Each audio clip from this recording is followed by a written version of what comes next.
आणि मुक्त असताना आपला कंठात जाऊन ज्यांना आनंदाने समर्पित करावा असे महाराज दिग्गज स्वरकंठमणी साक्षात मृदुंगाची देवता असतर इंद्र देवतेनं या भूमंडळावरती उतरून त्यांच्या पाठीवर आनंदाने कौतुकाची ताप टाकावी असे परमसद्य आदर्य आमचे दोनही ताल महर्षी आणि वारकरी सम्राट दंडक ज्यांच्यामुळे आबादित आहे ते परम आदर्य आमचे समस्त टाळ महर्षी या सर्वांसाठी एकदा जोरदार कडावून टाळ्या झाल्या पाहिजे। आपुलिया हिता जो असे जागता धन्य माता पिता तयाचिया कुळी कन्या पुत्र होती जे सात्विक तयाचा हरी कवाटे देवा गीता भागवत करीती श्रवण अखंड चिंतन विठोबाचे कुळी कन्या पुत्र होती जे सात्विक तयाचा हरी कवाटे देवा तुका म्हणे मज घडो त्यांची सेवा परी माझ्या दैवा पार नाही कुळी कन्या पुत्र होती जे सात्विक तयाचा हरे कवाटे देवा विठ्ठल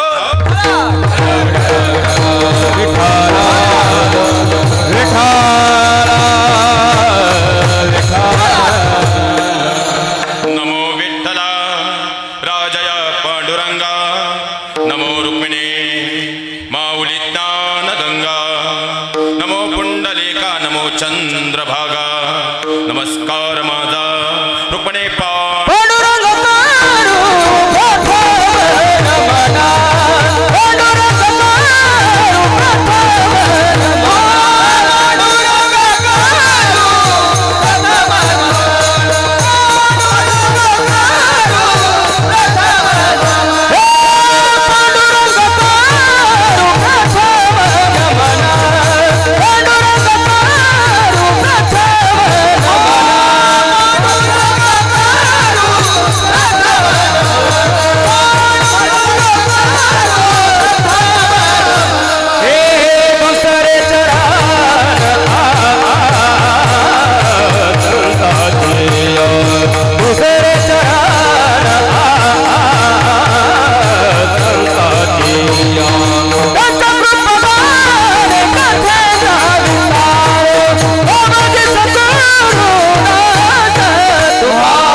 धन्य माता पिता तयाचिया कुळी कन्या पुत्र होती जे सात्विक तयाचा हरी कवाटे देवा। प्रस्तुत प्राप्त कीर्तनरूपी सेवेकरता निवडलेला अभंग जगद्गुरु जगदमान्य विश्ववंदनीय अध्यात्माचा कळस। अध्यात्म म्हणजे फक्त धार्मिकता नाही मायबा, अध्यात्म म्हणजे वरिष्ठांप्रतीचा आदरभाव, अध्यात्म म्हणजे कनिष्ठांप्रतीचा करुणाभाव, अध्यात्म म्हणजे वेद वाचण्या अगोदर समोरच्याच्या अंतकरणातील वेदना वाचता येणं, अध्यात्म म्हणजे ग्रंथांच्या आणि संतांच्या संगतीत राहणं, अध्यात्म म्हणजे ग्रंथांच्या आणि संतांच्या संगतीतून घडलेल्या महापुरुषांच्या जीवनातून आपलं जीवन चरित्र घडवणं, अध्यात्म म्हणजे फक्त पूजा अर्चना आणि प्रार्थना नाही तर त्याप्रमाणे आपली दिवसभरातील प्रत्येक कृती असणं। एकंदरीत अध्यात्म म्हणजे सकाळी उठल्यापासून रात्री झोपेपर्यंत आपल्या हातातील प्रत्येक कार्य हे प्रामाणिक आणि पारदर्शक पद्धतीने करणं, अशी कलियुगातील मानवाला मोक्षाकडे जाणारी साधी सरळ आणि सोपी वैवाट निर्माण करून देण्यासाठी ज्यांनी मृत्यूलोकामध्ये अवतार कार्य धारण करून गाथा स्वरूपातून 5वा वेद या ब्रह्मांडाला अर्पण केला। महाराज आणखी सोपं करून सांगायचं म्हटलं तर नारळाला डोळे आहेत पण त्या डोळ्यांनी ते कधी पाहू शकत नाही, सुईला नाक आहे पण त्या नाकानं ते कधी गंध घेऊ शकत नाही, कपाला कान आहेत पण त्या कानांनीही ते कधी ऐकू शकत नाही. बाटलीला तोंड आहे, पण त्या तोंडानंही ते कधी बोलू शकत नाही. कंगव्याला दात आहे, पण दातांनी ते काही चावू शकत नाही.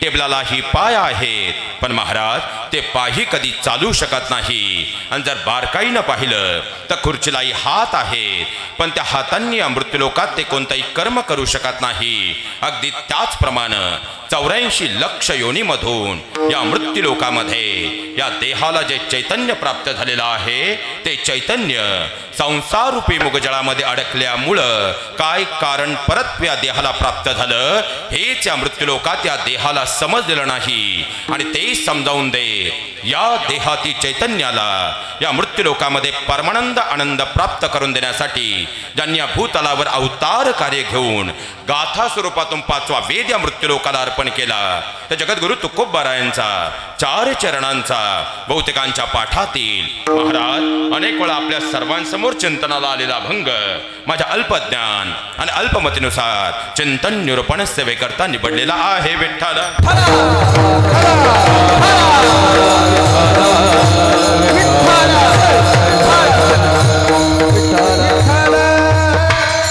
या अभंगावर माझ्या अल्पमतीनुसार चिंतनरूपी सेवा प्रस्तावित करताना प्रस्तावना द्यायची ती अशी.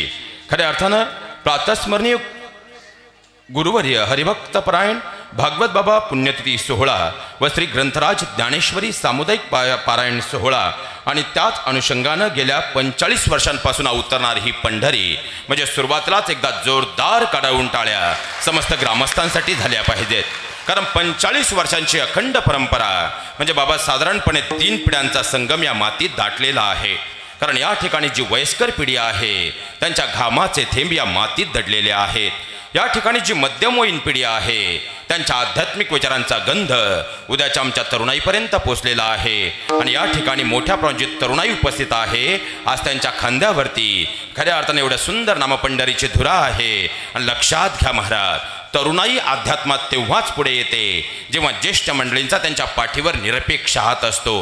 आणि ज्येष्ठ मंडळींनाही सुरुवातीला एक वाक्य सांगून जाईल, महाराज तुम्ही जीवनात कितीही संपत्ती कमवा, हवं तर उतारवय येईपर्यंत स्विस बँकेत अकाउंटही खोला, पण एकदा उतारवय आलं आणि हा देह खाटेवर गेला की तुम्हाला भेटायला येणारा प्रत्येक जण पार्लेजी बिस्किट सोबत 2 महत्वाचे प्रश्न घेऊन येणार आहे.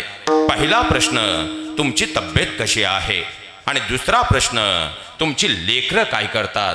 त्यावेळेस खाटेवर पडल्या पडल्याही नजरेत चमक आणून सांगता यावं की आमची लेकरं आपापल्या व्यवसायामध्ये नोकरीमध्ये शेतीमध्ये पुढं असताना त्या अध्यात्म ज्ञानविचारातही तेवढीच पुढं आहे. तेव्हा मला वाटतं या मूळ प्रपंचातला तुमच्या माझ्या जीवनातला वास्तव परमार्थ साधला जाईल. आणि ज्येष्ठ मंडळींचं यश आहे या सोहळ्याच्या निमित्तानं आपली तरुणाई पुढं आहे. म्हणून समस्त ज्येष्ठ मंडळींसाठी एकदा जोरदार काढून टाळ्या या ठिकाणी झाल्या पाहिजेत. आणि माझ्या सगळ्या तरुण मित्रांनो तुम्हालाही मित्रत्वाच्या नात्यानं सुरुवातीला एक वाक्य बोलून जातो. महाराज तुमच्या खिशामध्ये 10 कोटी रुपये आहे आणि तुम्ही गावातल्या चौकात उभे आहात, पण तुमच्या तोंडाचा जर दारूचा वास येत असेल तर पारावर बसलेल्या बापाची मान शर्मेने खाली गेल्याशिवाय राहत नाही. पण तुम्ही गावातल्या चौकात उभे आहात, तुमच्या खिशात 1 रुपया सुद्धा नसू द्या, पण तुम्ही आल्यानंतर 4 लोक नम्रतेने तुम्हाला नमस्कार करत असतील तर पारावर बसलेल्या बापाची मान सन्मानानं ताट झाल्याशिवाय राहत नाही. आणि तरुणाई जेव्हा अध्यात्मात येते तेव्हा नक्कीच ती वाममार्गाला जात नाही. म्हणून आमच्या सगळ्या तरुण मावळ्यांसाठीही एकदा जोरदार काढून टाळ्या या ठिकाणी झाल्या पाहिजेत. आणि त्याचप्रमाणे खऱ्या अर्थानं या नामसप्ताहाच्या निमित्तानं 8 दिवस आपण या ठिकाणी असतो, पण 8 दिवसासाठी 8 महिन्यापासून अथक सगळ्यांनी खऱ्या अर्थानं परिश्रम घेतलेले आहेत. आणि खऱ्या अर्थानं मंडळाचे सन्माननीय अध्यक्ष त्याचप्रमाणे आनंददादा असतील, मंडळाचे अध्यक्ष असतील, ही सगळी तरुण मंडळी आदरणीय खऱ्या अर्थानं जर पाहिला गेलं तर ही सगळी तरुणांची फौज आहे. आणि त्या फौजेचे नेतृत्व मला वाटतं मुटकुले सर खऱ्या अर्थानं आनंद करत आहेत. आणि ही सगळी तरुणाईची फौज जेव्हा अध्यात्मात येते मला वाटतं यापेक्षा मोठा आनंद कोणताच असत नाही. म्हणून सगळ्या तरुण कार्यकर्त्यांसाठी पुन्हा एकदा जोरदार काढून टाळ्या या ठिकाणी झाल्या पाहिजेत. त्याचप्रमाणे ज्यांच्यामुळे या आवाजाला ध्वनीवर प्राप्त झाला ते ध्वनिवस्था करणारी मंडळी, दादा आपली सिस्टम अत्यंत गोड आहे, दादांसाठी एकदा जोरदार काढून टाळ्या झाल्या पाहिजेत. त्याचप्रमाणे वारकरी दंडसंहिते आधारे या व्यासपीठाचा पहिला मान ज्यांचा आहे परम आदरांचे विनेकरी बाबा आपल्याही चरणावर साष्टांग दंडवत प्रतिपादित करतो. त्याचप्रमाणे वारकरी दंडसंहिते आधारे या व्यासपीठाचा दुसरा मान ज्यांचा आहे परम आदरांचे चोपदार बाबांनी समस्त टाळ महर्षी. कारण लक्षात घ्या महाराज, वारकरी संप्रदाय भक्ती आणि शक्तीचा संगम साधणारा संप्रदाय आहे. कारण वारकरी या शब्दाचा अर्थ आहे रणिक धाव घेता असे खडगहस्त, विठोबारी माझी बने टाळ हस्त, अलंकार हे दोन्ही ज्याच्या उशाला, वारकरी म्हणावे अशा वाघराला. मग जो कीर्तनामध्ये उभा असताना तल्लीनतेने टाळामध्ये मुग्ध होतो, पण जर देव देश आणि धर्मावर संकट आलं त्या टाळांचा शस्त्र म्हणून जो वापर करतो, असा मातीत जो वाघ आहे त्या वाघाला वारकरी असं म्हटलं जातं. आणि भक्तीच्या व्यासपीठाला शक्तीचा संगम देणारे परम आदरांचे दोनही चोपदार बाबांनी टाळ महर्षी या सर्वांसाठी एकदा जोरदार कडावून टाळ्या झाल्या पाहिजेत. त्याचप्रमाणे वारकरी दंडसंहिते आधारे या व्यासपीठाचा तिसरा मान ज्यांचा आहे परम आदरांचे स्वरकंठमणी परम आदरांचे ताल महर्षी, खऱ्या अर्थाने एकदा जोरदार काढवून टाळ्या त्यांच्यासाठी झाल्या पाहिजेत. त्याचप्रमाणे कोणताही वटवृक्ष मुळं भक्कम असल्याशिवाय बहरत नाही. आणि त्याचप्रमाणे अध्यात्माची मुळे या मातीमध्ये ज्यांच्यासाठी खऱ्या अर्थानं संस्कारातून बहरलेली आहेत ती समस्त संप्रदायातील ज्येष्ठ मंडळी बाबा आपल्या सर्वांच्या चरणावर अत्यंत नम्रपणे साष्टांग दंडवत करतो. एकदा नम्रपणे जोरदार काढवून टाळ्या त्यांच्यासाठीही झाल्या पाहिजेत.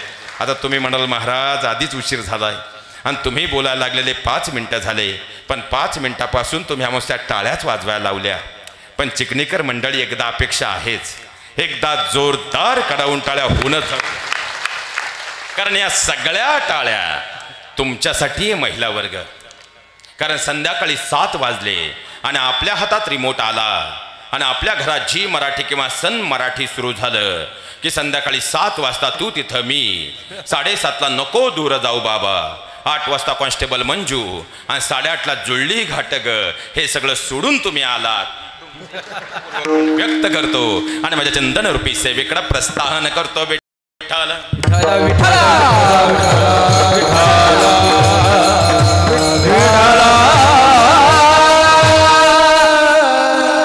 लक्षात घ्या महाराज, अभंगाच्या गुह्य चिंतनामध्ये प्रवेश करत असताना व्यासपीठावर नम्रपणे पहिल्यांदाच एक वाक्य स्पष्ट करतो.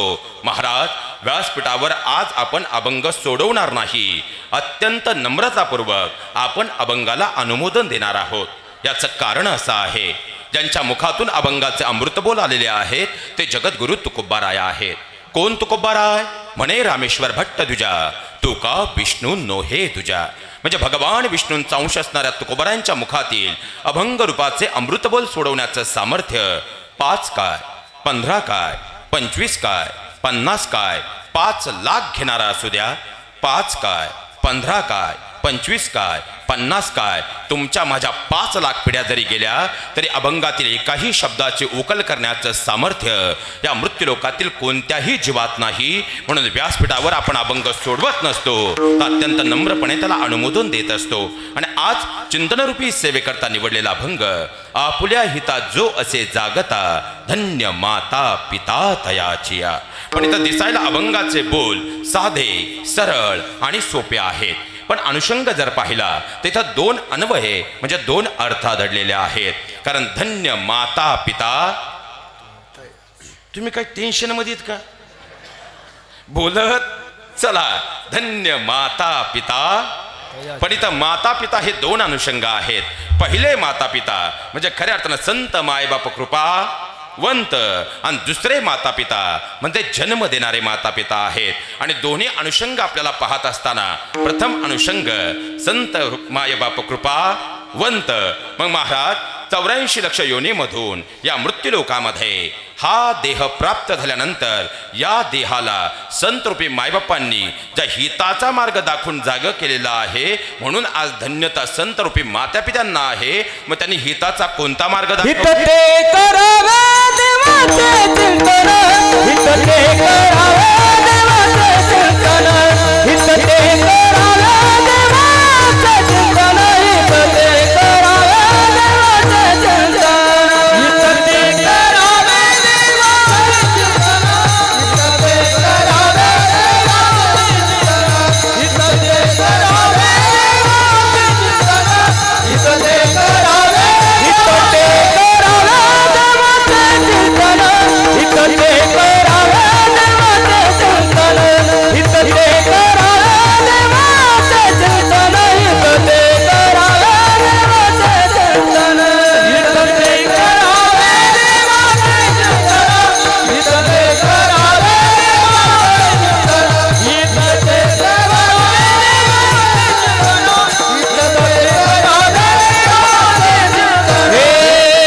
स्वर गंधर्व ताल आणि टाळ मोर्शींसाठी एकदा जोरदार कडवून टाळ्या झाल्या पाहिजेत। लक्षात घ्या महाराज, संत रूपी मातापित्यांनी जो हिताचा मार्ग आम्हाला दाखवला, हित ते करावे देवाचे।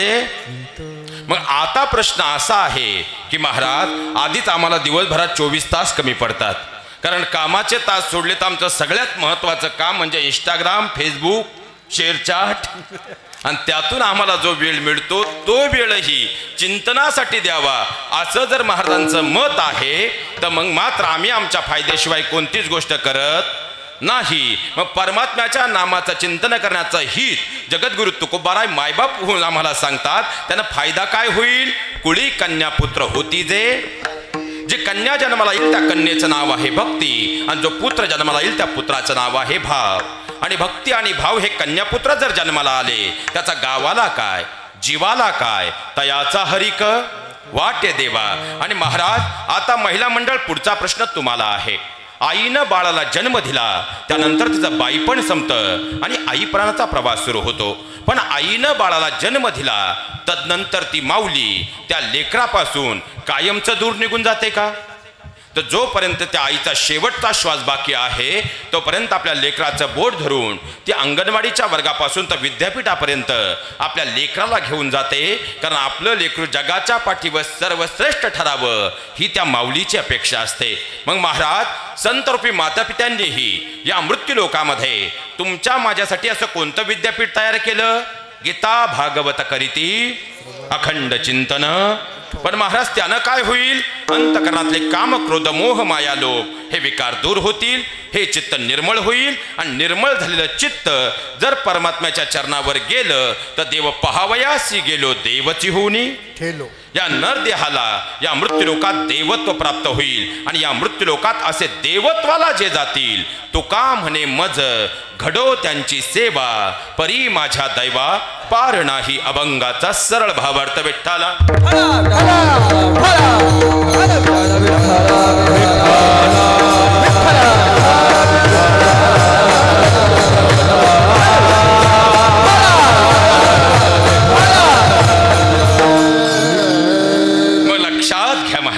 आता प्रथम अनुषंग आपल्याला पाहायचा आहे संत मायबाप कृपावंत। मग संत रूपी मातापित्यांनी तुम्हाला मला आपल्या हिताच्या ठिकाणी जागा केलेलं आहे, पण महाराज, आम्ही तर आमच्या फायद्याशिवाय कोणतीच गोष्ट करत नाही। मग यानं आमचा फायदा काय होईल?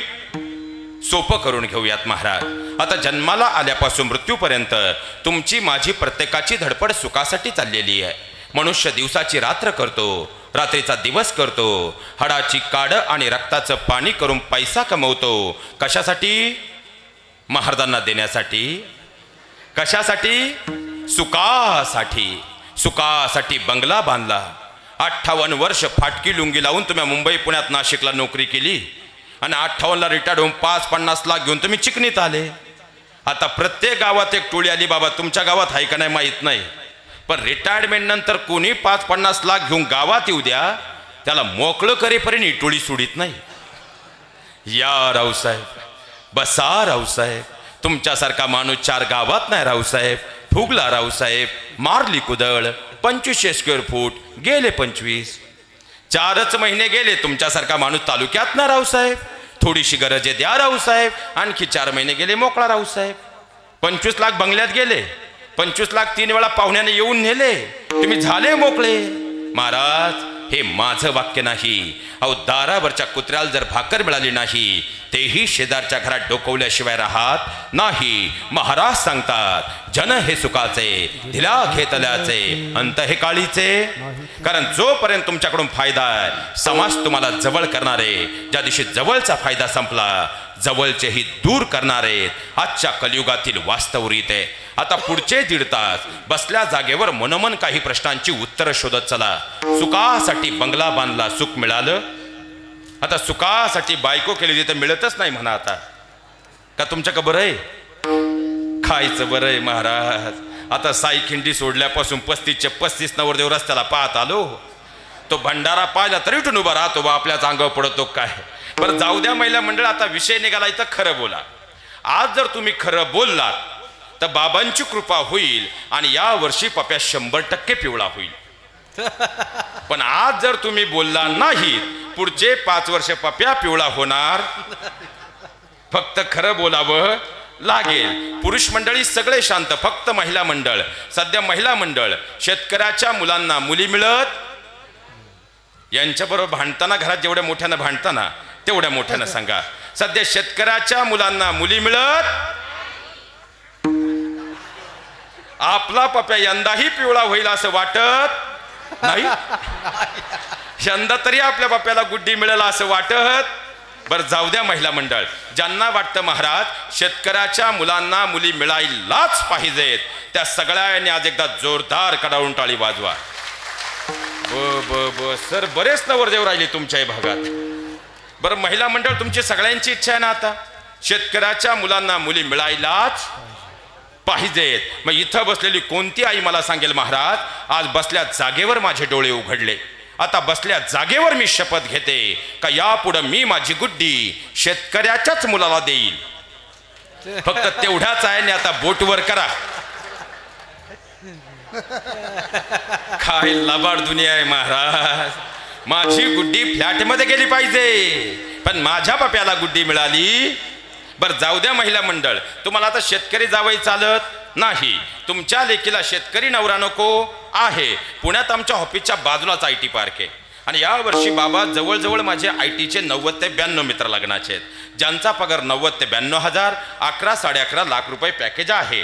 500च्या स्टॅम्पवर गादीवर उभा आहे मी, मध्यस्थी राहतो. फक्त दादा त्यांची एकच अडचण आहे, त्यांना एकही गुंठा जमीन नाही. उद्या येऊ का सकाळचं बस घेऊन चिकणीला? किती आहे आपली पोर देतील बोटवर करा. मुला लाख रुपये पगार आहे पण एकही गुंठा जमीन नाही. मुलगी द्याल? मग तुम्हाला जमीन कायला हवी आहे?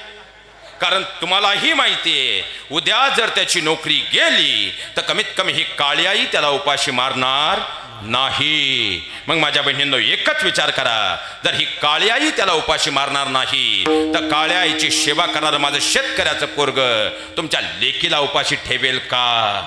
आणि आज ही प्रकरणं वाढण्यामागं महिला मंडळ तुम्ही सुद्धा तितके जबाबदार आहात. कारण तुम्ही तुमच्या मुलीसाठी आता मुलगा शोधत नाहीत, तुमच्या मुलीसाठी. कारण आता इकडे पार्ट्यांचा जमाना आहे. आता आम्ही आमच्या मुलीसाठी पैशानं भरलेलं ATM कार्ड शोधतोय.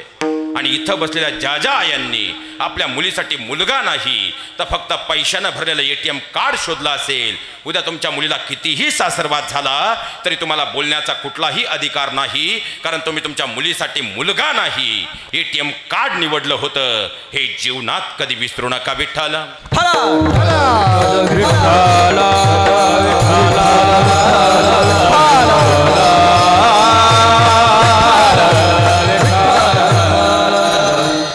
सांगा. आता तुम्ही तुमच्या माहेरी आलात, सासरी आलात, तेव्हा तुमचंही सासर शून्यच होतं ना.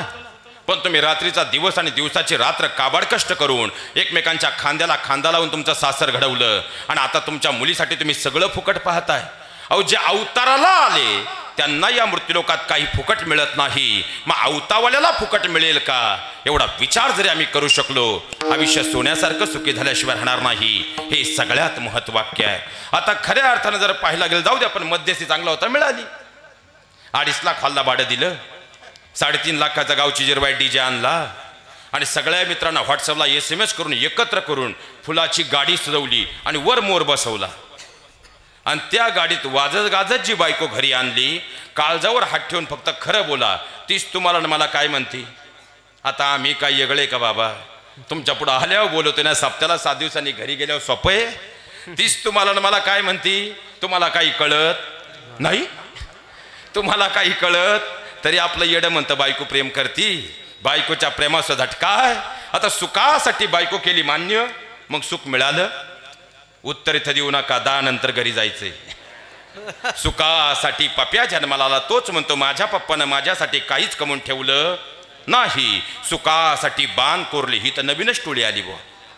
तुमच्या गावात आहे का नाही माहीत नाही, पण कोणत्याही गावाचा दादा गाव तसं चांगलं, पण तंटामुक्तीच्या अध्यक्षांना भेटलं तर 90% प्रकरणं फक्त जमिनीच्या बांधांची आहेत की नाही? बरं, हा विषय ग्रामीण भागात रोज बोलण्याची गरज आज यासाठी निर्माण झाली आहे. आज कोणत्याही गावात जा, सार्वजनिक कार्यक्रमात आम्ही एकत्र यायला तयार आहोत, पण 2 रक्ताचे भाऊ जर एका विचाराने एकत्र यायला तयार नसतील तर कोणता अध्यात्म आम्ही जिवंत ठेवलंय? विचार मात्र करावा लागेल. महाराज तुम्ही लहान होतात ना तुम्ही लहान होतात ना, अरे दोन भाऊ जर शाळेत निघाले, दप्तर तुझ्या पाठीवर की दप्तर माझ्या पाठीवर, यावरून दोन भाऊ एकमेकांशी भांडत होते, एकमेकांना मारत होते, पण वर्गात बसल्यानंतर मांडीला मांडी लावून बसत होते. तेच दोन भाऊ जर संध्याकाळी आईच्या शेजारी झोपायला गेले ना, तर आईचं तोंड तुझ्याकडं का आईचं तोंड माझ्याकडं, यावरून एकमेकांना मारत होते, एकमेकांचे केस ओढत होते, पण संगमनेर पोलीस स्टेशनला जाऊन कधी एकमेकांवर केस टाकत नव्हते. तेच रक्ताचे भाऊ आज काहीच न पिकणाऱ्या गुंठभर बांधासाठी एकमेकांवर जर कुऱ्हाड घेऊन धावत असतील, तर कोणता अध्यात्म आम्हाला कळालंय? विचार मात्र करावा लागेल. महाराज, इथं बसलेल्या प्रत्येकानं रामायण ऐकलंय, इथं बसलेल्या प्रत्येकानं रामायण वाचलंय, इथं बसलेल्या प्रत्येकानं रामायण पाहिलंय, पण या महाराष्ट्राची दुर्दम्य शोकांतिका अशी आहे, तुम्ही आम्हाला 5-5 लाख रुपये देऊन आमच्या रामकथा आयोजित करता, पण घरी गेल्यानंतर लक्ष्मण भैया राम भैयावर केस टाकण्याचा विचार मनात करत असाल, तेवढ्या गोड रामकथा मी शिकलो काय? सगळ्यात मोठा प्रश्न आहे. का तर रामायण तुम्ही बारकाईनं अभ्यासा हो. रामायणाचा पूर्वार्ध जर आम्ही पाहिला तर आम्हाला राम लक्ष्मण राम भरतांमधलं प्रेम दिसतं, आणि त्याच रामायणाचा उत्तरार्ध जर आम्ही पाहिला तर वाली आणि सुग्रीवात निर्माण झालेला विसंवाद असेल, किंवा लंकाधिपती रावण आणि विषणात निर्माण झालेली लालसा असेल. लंका सोन्याची होती, महिला मंडळ कशाची? इथं एक तोळा करायचं म्हणलं तरी सोन्याच्या पप्पाबरोबर वर्षभर भांडावं लागतंय. ते सगळी लंका सोन्याची होती, पण रक्ताचा भाऊ भावाच्या विरोधात उभा ठाकला. सोन्याची लंका मातीमोल झाली, आणि प्रभू रामचंद्रांच्या जीवनात 14 वर्षांचा वनवास होता, पण लक्ष्मण आणि भरत भैयासारखा भाऊ सोबतीला होता, म्हणून तर 14 वर्षाच्या वनवासानंतरही प्रभू रामचंद्र पुन्हा एकदा अयोध्येचा राजा होता. हे सगळ्यात मोठं वास्तव आहे. चला आता रामायणामधून आपण आपल्या तालुक्यात येऊयात. बांध करून बंगला बांधला, एक तरी माणूस सापडेल. बांध करून गाड्या घेतल्या, एक तरी माणूस सापडेल. बांध करून आपल्या मुलांचं शिक्षण पूर्ण केलं, स्वतःचा व्यवसाय घडवला, एक तरी माणूस सापडेल. तुम्ही आजूबाजूला नीट नजर टाका. ज्यांनी गाड्या घेतल्या, ज्यांनी घरं बांधली, ज्यांनी स्वतःचं मुलांचं जीवन घडवलं, त्यांनी फुटभर बांध कोरण्याकडे कधी लक्षच दिलं नाही, आणि ज्यांनी बांध कोरण्यात आपलं सगळं आयुष्य घालवलं, त्यांनी स्वतःच्या आयुष्याची तर माती केली, पण न कळत्या वयातल्या आमच्या छोट्या छोट्या लेकरांना सुद्धा याच वादात ओढून आपणच आपल्या हाताने अवघ्या फुटभर बांधासाठी आपली तिसरी पिढी उद्ध्वस्त करतोय. सगळ्यात मोठी शोकांतिका आहे. बरं, या नामसप्ताच्या निमित्तानं आपणा सगळ्यांना एक प्रश्न विचारून जातो. आम्ही कितीही बांध कोरले तरी मला तुम्हीच उत्तर द्या, तलाठी भाऊसाहेबांच्या कपाडातील सातबारे कधी बदलणार आहेत का? आणि त्यावरच्या खराब्याच्या क्षेत्रात चढउतार होणार आहे का? याचा मात्र नक्की विचार करा. अरे, आमच्या हजारो पिढ्या आल्या, या बांधांवर बसल्या, एका ताटात जेवल्या, त्या बांधावरून भांडल्या, आणि शेवटी या बांधात मिसळून गेल्यात. तुम्ही मी काय अमरपट्टा घेऊन आलोय? एक दिवस जर याच मातीत जायचं असेल तर कोणता अहंकार आमच्या अंतकरणाला चिटकलाय? विचार मात्र करावा लागेल.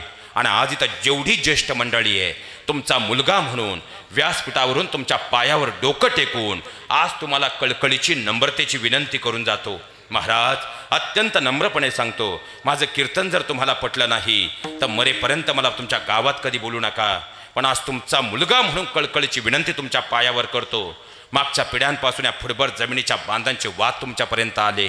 8-8 लाख रुपये एकर असणारी जमीन आज 40 लाख रुपये दिले तरी पाहायला मिळत नाही, आणि याच वादामध्ये आपलं निम्म आयुष्य तहसील कचेऱ्यांनी कोर्टात निघून गेलंय. आणि याच वादामध्ये आपण आपल्या युवा पिढीला आता ओढतोय. आणि युवा हा शब्द उलटा वाचला तो होतो वायू. वायूसारखं तो पण काळजात घेऊन फिरणारा तो म्हणजे युवा. त्या वादळाला जर आम्ही योग्य मार्ग दिला, ते वादळ उद्याची क्रांती केल्याशिवाय राहणार नाही, पण त्या वादळाचा जर मार्ग चुकला तर आपल्या घरात आणि गावात सुनामी आल्याशिवाय राहणार नाही. आणि हीच आपली गरम डोक्याची युवा पिढी जेव्हा या वादांमध्ये पडते, त्यातून एखादी केस अंगावर पडते, तेव्हा ते शिक्षणापासूनही दूर जातात आणि नोकरीपासूनही दूर जातात, आणि अवघ्या फुटभर बांधासाठी आपण आपल्या हाताने आपली तिसरी पिढी उद्ध्वस्त करतोय. शोकांतिका आहे. बरं, आपला वाद कुणाशी आहे? 9वीला जाईपर्यंत तुमच्या खिशात जर एक चॉकलेट असेल ना, तर अर्ध दातानं तोडून त्याला दिल्याशिवाय आम्ही कधी चॉकलेट खाल्लं नाही. आता फक्त 2 पाभार किंवा 1 पाभार इकडचं तिकडं झालंय, आणि आम्ही आयुष्यभरासाठी एकमेकांचं तोंड पाहणं बंद केलंय. लोकांचं सोडून द्या हो. जी लोक तुमच्या 2 भावांमध्ये वाद लावायला होती, जी लोक तुमच्या घरात फक्की टाकायला होती, जी लोक तुमचा तहसीलचा फॉर्म भरून द्यायला होती, फक्त कोर्टाची 3री तारीख पडू द्या. तुम्ही कोर्टात गेल्यानंतर गावातल्या पारावर बसून तुमच्या कुळाचा उद्धार करणारी सुद्धा आपलीच माणसं असतात. जर तुम्हाला खरंच वाटत असेल ना परवा काल्याच्या दिवशी येणारा परमात्मा काला ग्रहण करून पुन्हा गोकुळात माघारी न जाता आपलं घर आणि गावच गोकुळ व्हावं, तर खऱ्या अर्थानं काल्याच्या अगोदर 2 भाऊ सगळ्यांना बाजूला करा आणि 2 भाऊ एकत्र बसा. 2 पाभार इकडं होईल किंवा 2 पाभार तिकडं होईल. आणि काळजावर हात ठेवून मला एक वाक्य सांगा, तुमच्या मागच्या पिढीनं जर खऱ्या अर्थानं हा वाद तुम्हाला दिला नसता तर तुमचे शिक्षणाचे वर्ष आणि आयुष्यातले अनमोल वर्ष तहसील आणि कोर्टात गेले असते का? हात जोडून तुम्हाला विनंती करतो, एक दिवस आपले डोळे मिटणार आहे आणि आपले डोळे मिटल्यानंतर आपल्या पोरांना सुद्धा तेच करायला लावायचं की हे वाद आपण 2 पाभार इकडचे तिकडे करून मिटून आपल्या मुलांना शिक्षणासाठी नोकरीसाठी पुढे जाऊ द्यायचं. याचा विचार डोळे मिटण्यापूर्वी करणं अत्यंत गरजेचं आहे. आणि म्हणून हात जोडून तुम्हाला विनंती करतो, काल्याच्या अगोदर 2 भाऊ एकत्र बसा. 2 पाभार इकडे किंवा तिकडं होईल. एकदाचा तो वाद मिटवा आणि आज तुमचे तहसील आणि कोर्टात जाणारे 5-5 वर्षाचे 5-5 लाख वाचतील. आणि तेच पैसे, कारण आज खऱ्या अर्थानं जर पाहिलं तर तुमचा संगमनेर तालुका म्हणजे वेगाने विकसित झालेला औद्योगिकरणामध्ये पुढं आहे. तो पैसा तुमच्या मुलांच्या शिक्षणासाठी आणि मुलांच्या व्यवसायासाठी जर वापरलात तर आज माझं एक वाक्य लिहून ठेवा, पुढच्या येणाऱ्या 15 ते 20 वर्षात तुमची तीच लेकरं ज्ञानाच्या आणि कष्टाच्या बळावर त्या बांधाच्या पलीकडे 1 एकर जमीन स्वतःच्या कर्तृत्वानं विकत घेतल्याशिवाय राहणार नाही. हे सगळ्यात महत्त्वाक्य आहे. सगळ्यात हात जोडून तुम्हाला विनंती करतो, या वादांमध्ये पुढच्या पिढीला ढकलू नका. भले 2 पाभार इकडचं तिकडं होईल, पण तुमची मुलं तेवढं उंची गाठण्यास समर्थ आहेत, पण त्यांना या वादात आणून त्यांच्या आयुष्याचं स्मशान करू नका. एवढी तुमच्या पायावर कळकळीची विनंती करतो. आणि महिला मंडळ, तुम्हालाही आज एक प्रश्न आहे. तुम्हाला भाऊ आहे ना? येणे प्लॉट वाढले का इकडे? तुम्हाला भाऊ आहे ना? त्या भावाला भेटायला भाऊबीजेला जाणार आहात ना? त्या भावाला ओवाळताना तुम्ही सांगता, अरे सण आहे आज वर्षाचा, आहे भाऊबीजेचा, नेत्रांच्या निरंजनानं भावास ओळण्याचा. जसा कृष्ण आहे द्रौपदीस, तसा लाभलासी तुम्हाला ओवाळते भाऊराया, औक्ष माझे लाभो तुला. कारण भाऊ म्हणजे शक्ती आहे तर बहीण म्हणजे भक्ती आहे. भाऊ म्हणजे कर्तृत्व आहे तर बहीण म्हणजे मातृत्व आहे. भाऊ बहिणीचं नातं काय असावं हे आम्हाला भगवान श्रीकृष्णाने द्रौपदी मातेकडे पाहून समजतं. भाऊ बहिणीचं नातं काय असावं हे आम्हाला महावैष्णवमौली ज्ञानोबाराय आणि मुक्ताईंकडे पाहून समजतं. भाऊ बहिणीचं नातं काय असावं हे आम्हाला शिवचरित्राचं पाणनपान शिकवतं. पण जी बहीण रक्षाबंधनला आपल्या भावासाठी राखी आणि भाऊबीजेला रुमाल घेऊन जात होती, हळूहळू आता आपल्याकडेही गुंठा 1.25 लाखाच्या आणि जवळजवळ 1.5 लाखाच्या पुढे गेला. म्हणून तीच बहीण गुंठाभर जमिनीसाठी आणि तुटपुंजा नोटांसाठी जर राखी आणि रुमालासोबत आपल्या भावाकडे हिस्सा मागायला 500 रुपयाचा स्टॅम्प घेऊन येत असेल तर माझ्या बहिणीनं तुम्ही कितीही भेंडी खाऊन नवरात्र केली आणि कितीही भगर खाऊन श्रावण केले आणि किती अनवणी पायानं खऱ्या अर्थानं पंढरीची वारी केली, तो परमात्मा तुम्हाला स्वर्गात काय नरकात तरी जागा देईल का याचाही विचार मात्र आज नक्की करून जा. कारण आज तुम्ही तुमच्या भावाची बदललेली परिस्थिती पाहताय, तुमच्या भावाचे 2-2 माळ्याची घरं पाहताय. पण माझ्या इथं बसलेल्या प्रत्येक ताईनं काळजावर हात ठेवून स्वतःच्या मनाला एक प्रश्न विचारावा. ज्या दिवशी तुमचं लग्न झालं ना त्या दिवशी तुमच्या शेतकरी बापाच्या खिशात रुपया सुद्धा नव्हता हो. पण तुमच्या 10वीला असणाऱ्या भावानं सांगितलं, बाबा काळजी करू नका, आपण रक्ताचं पाणी करू पण आपली ताई सुखी राहिली पाहिजे. माझ्या बहिणीनं एवढाच आधार तुमच्या 10वीला असणाऱ्या खऱ्या अर्थानं भावाकडून तुमच्या वडिलांना मिळाला आणि पाहता पाहता तुमचं लग्न धूमधडाक्यात झालं.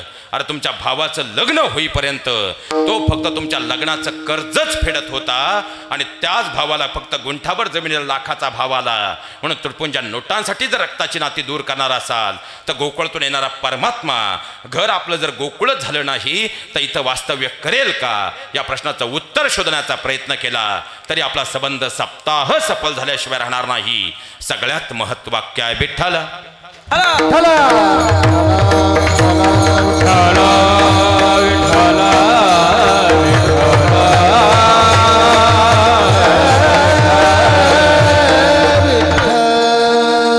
लक्षात घ्या महाराज, मूळ मुद्द्यावर येतो. आता सुखासाठी घर बांधलं, इथून आपण निघालो होतो, नाही तर उद्या यावर चर्चा करा. कारण खऱ्या अर्थानं आपल्याकडे या अहिल्यानगर आणि पुणे जिल्ह्यामध्ये हे टोळ्या जास्त वाढल्यात सध्या, त्यामुळं खऱ्या अर्थानं लक्ष देत पुढं चला. आता सुखासाठी घर बांधलं, घर आपण आपल्यासाठी बांधलं का मुलांसाठी बांधलं? कारण ज्या दिवशी तुम्ही घर बांधायचं स्वप्न पाहिलं पप्प्यासाठी, त्या दिवशी वीट होती 3.5 रुपये ठोकळा आणि स्टील होतं 22 रुपये किलो. पण आयुष्याचे 30 वर्ष काबाड कष्ट करून 2 पैसे गाठीशी आल्यानंतर जेव्हा तुम्ही पप्प्यासाठी घर बांधायचं खऱ्या अर्थानं कुदळ मारली, त्या दिवशी वीट होती 13.5 रुपये ठोकळा आणि स्टील होतं 68 रुपये किलो. म्हणजे 84 लक्ष योनीमधून हा देह प्राप्त झाल्यानंतर या देहाचे 30 वर्ष फक्त तुम्ही पप्प्यासाठी एक घर बांधायला घालवलीत, बरोबर? मग जर 30 वर्ष आयुष्याची पप्प्याला दिलीत तर तुम्ही गेल्यावर तुमचा लाडका पप्प्या म्हणेल का आपल्या वडिलांनी जीवनाची 30 वर्ष या घराला दिली, मग त्यांना शेवटच्या आंघोळ आपण आपल्या बेडरूममध्ये घालू, नंतर आपली लाडकी बायकोला आधी पुसून घेईल? तुम्ही घर लाखाचं काय पण कोटीचं जरी बांधलं, एकदा तुटक्या खाटेवर गरम पाण्याचा हा देह बाहेर आला आणि तोंडात कधी नव्हे ते तुळशीचं पान गेलं की त्या देहाशी आपला त्या घराशी आपला कायमचा संबंध. मग सुखासाठी घर बांधलं, आता विचार करत चला सुख मिळालं. आता सुखासाठी बायको केली, बायको आपली कुठपर्यंत आहे? 6 पत्र्याखाली अग्निडाग देईपर्यंत बायको आपली आहे. एखादी ताई म्हटली महाराज असं का बोलले, उद्या चर्चा नको, पुरावा म्हणून एकच करा दादा, आपल्या चिकणी गावामध्ये पुढची 25 वर्ष सती प्रथा परत चालू करून पहा. दूध का दूध पाणी का हा विचार तुम्ही घरी जाऊन करा. आता सुखासाठी खऱ्या अर्थानं पप्प्या जन्माला आला. महिला मंडळ, पप्प्या आपला कुठपर्यंत आहे? जोपर्यंत पप्प्याच्या डोक्यावर पिवळ्या तांदळाचा मार पडत नाही आणि नवीन आलेली गुड्डी जोपर्यंत पहिल्या श्रावण पाठीला जात नाही आणि पहिल्या श्रावण पाठीच्या आणलेल्या सारणाच्या पोळ्या वरच्या मळ्यात वाटल्या जात नाही, तोपर्यंत पप्प्या आपला. आणि एकदा सारणाच्या पोळ्या वाटून पाठी घरी मोकळी आली, तिथून पुढं पप्प्या आपला राहात. तुम्ही म्हणताय मी म्हणत. आता सुखासाठी बांध कुरले, ज्या बांधांसाठी दिवाळीला बायकोला पैसे न देता आम्ही वकिलाचे खिसे भरले, ज्या फुटभर बांधासाठी खऱ्या अर्थानं अख्खं आयुष्य कोर्टात घालवलं, तो बांधाही तुमचा किती दिवस येऊ? एकदा आपली दशक्रिया झाली आणि आपल्या तेरवीचं गोड जेवण सगळे चिकणीकर जेवले की 14व्या दिवशी तुमच्या नवसाचा लाडका पाप्या तुमच्या मृत्यूचा दाखला घेऊन ग्रामपंचायतमध्ये गेल्याशिवाय राहात. आणि तलाठी भाऊसाहेबांनी एकदा तुमच्या मृत्यूचा दाखला पाहिला की तलाठी भाऊसाहेब 7 बाऱ्यावर तुमच्या नावाला कंस टाकून पप्प्याचं नाव टाकल्याशिवाय राहात. ज्या बांधासाठी घरदार न पाहता, पाहुणे रावळे न पाहता, भाऊबंद न पाहता अख्खं आयुष्य भांडण्यात गेलं, तो बांधाही आपला किती दिवस आहे? मोजून 14 दिवस आहे. म्हणजे ज्या प्रपंचात आम्ही तल्लीन आहोत, कसाही करा शेवटी मात्र तो नश्वर आहे. आणि या मृत्यूलोकामध्ये जे साध्य करायचंय तो म्हणजे भगवान परमात्मा ईश्वर आहे. आणि नश्वर देहाने ईश्वराला साध्य करण्यासाठी कलियुगात संतांच्या मध्यस्थीनं मार्ग मिळाला. कलियुगी उद्धारे हरीच्या नामे, आणि त्या नामाचं चिंतन करण्याचं हित या मृत्यूलोकाला ते जीवानं साधलं, त्या जीवाचं कल्याण आहे. आणि तो मार्ग दाखवणारे संत रूपी माता पिता आहेत. म्हणून आजच्या अभंगाच्या प्रथम चरणामध्ये त्या माता पित्यांना धन्यता आहे. अभंगाचं धन्य माता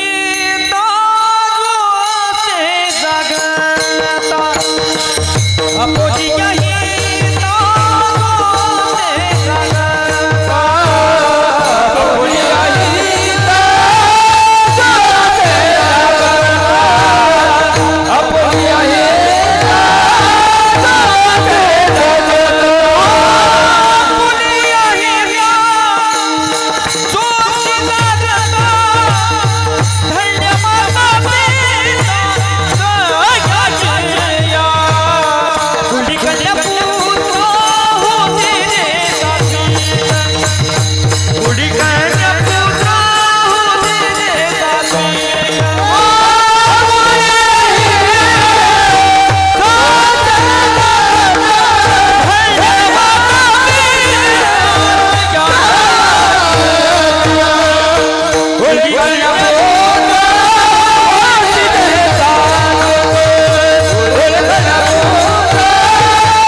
स्वर गंधर्व ताल आणि टाळ महर्षींसाठी एकदा जोरदार काढून टाळ्या झाल्या पाहिजेत. माझ्या बोलण्याचं स्पीड जास्त होत नाही ना? नाही. हा मग काळजी करायचं कारण नाही. लक्षात घ्या महाराज, ज्या प्रपंचात आम्ही तल्लीन आहोत कसाही करा, शेवटी तो नश्वर आहे. या मृत्यूलोकामध्ये 84 लक्ष योनीमधून हा देह प्राप्त झाल्यानंतर या देहाला जे साध्य करायचं आहे तो म्हणजे भगवान परमात्मा ईश्वर आहे. आणि त्याच्या नामचिंतनाचं हित या मृत्यूलोकातील जीवानं साधलं तर या देहाचं कल्याण आहे. पण इथं दुसराही अनुषंग आपल्याला पाहायचा आहे.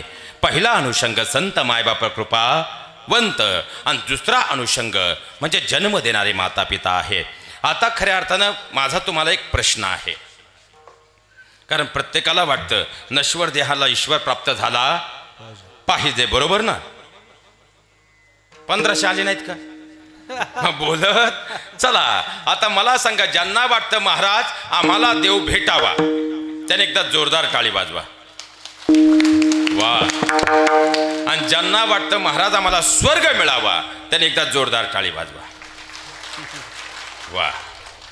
आणि आता महाराज हा धर्ममंडप असा आहे की त्या बाबांचा साक्षात वास आहे. त्यामुळे या धर्ममंडपात मृत्यू आला तरी खोटं बोलता येत. आणि चुकून जर भावनेच्या भरात आपण खोटं बोललो तर हनुमंतरांच्यात काय गदा, आणि ती नशिबाच्या चक्रावर कशी पडेल सांगता येणार नाही. मग आता मला सांगा, जर भगवान विष्णू नवीन कोरं विमान घेऊन या ठिकाणी आले आणि ते येतील, कारण आपल्या इथं गरुड खांब आहे आणि जगाचा मालक खऱ्या अर्थानं या ठिकाणी वास्तव्याला आलेला आहे. आणि भगवान परमात्म्याने इकडं पाहिलं, अरे बा माझ्याच नामाचा गजर चालू आहे आणि आज मी तुम्हा सगळ्यांवर चिकणीकर एवढा प्रसन्न झालोय. कोण म्हणतंय?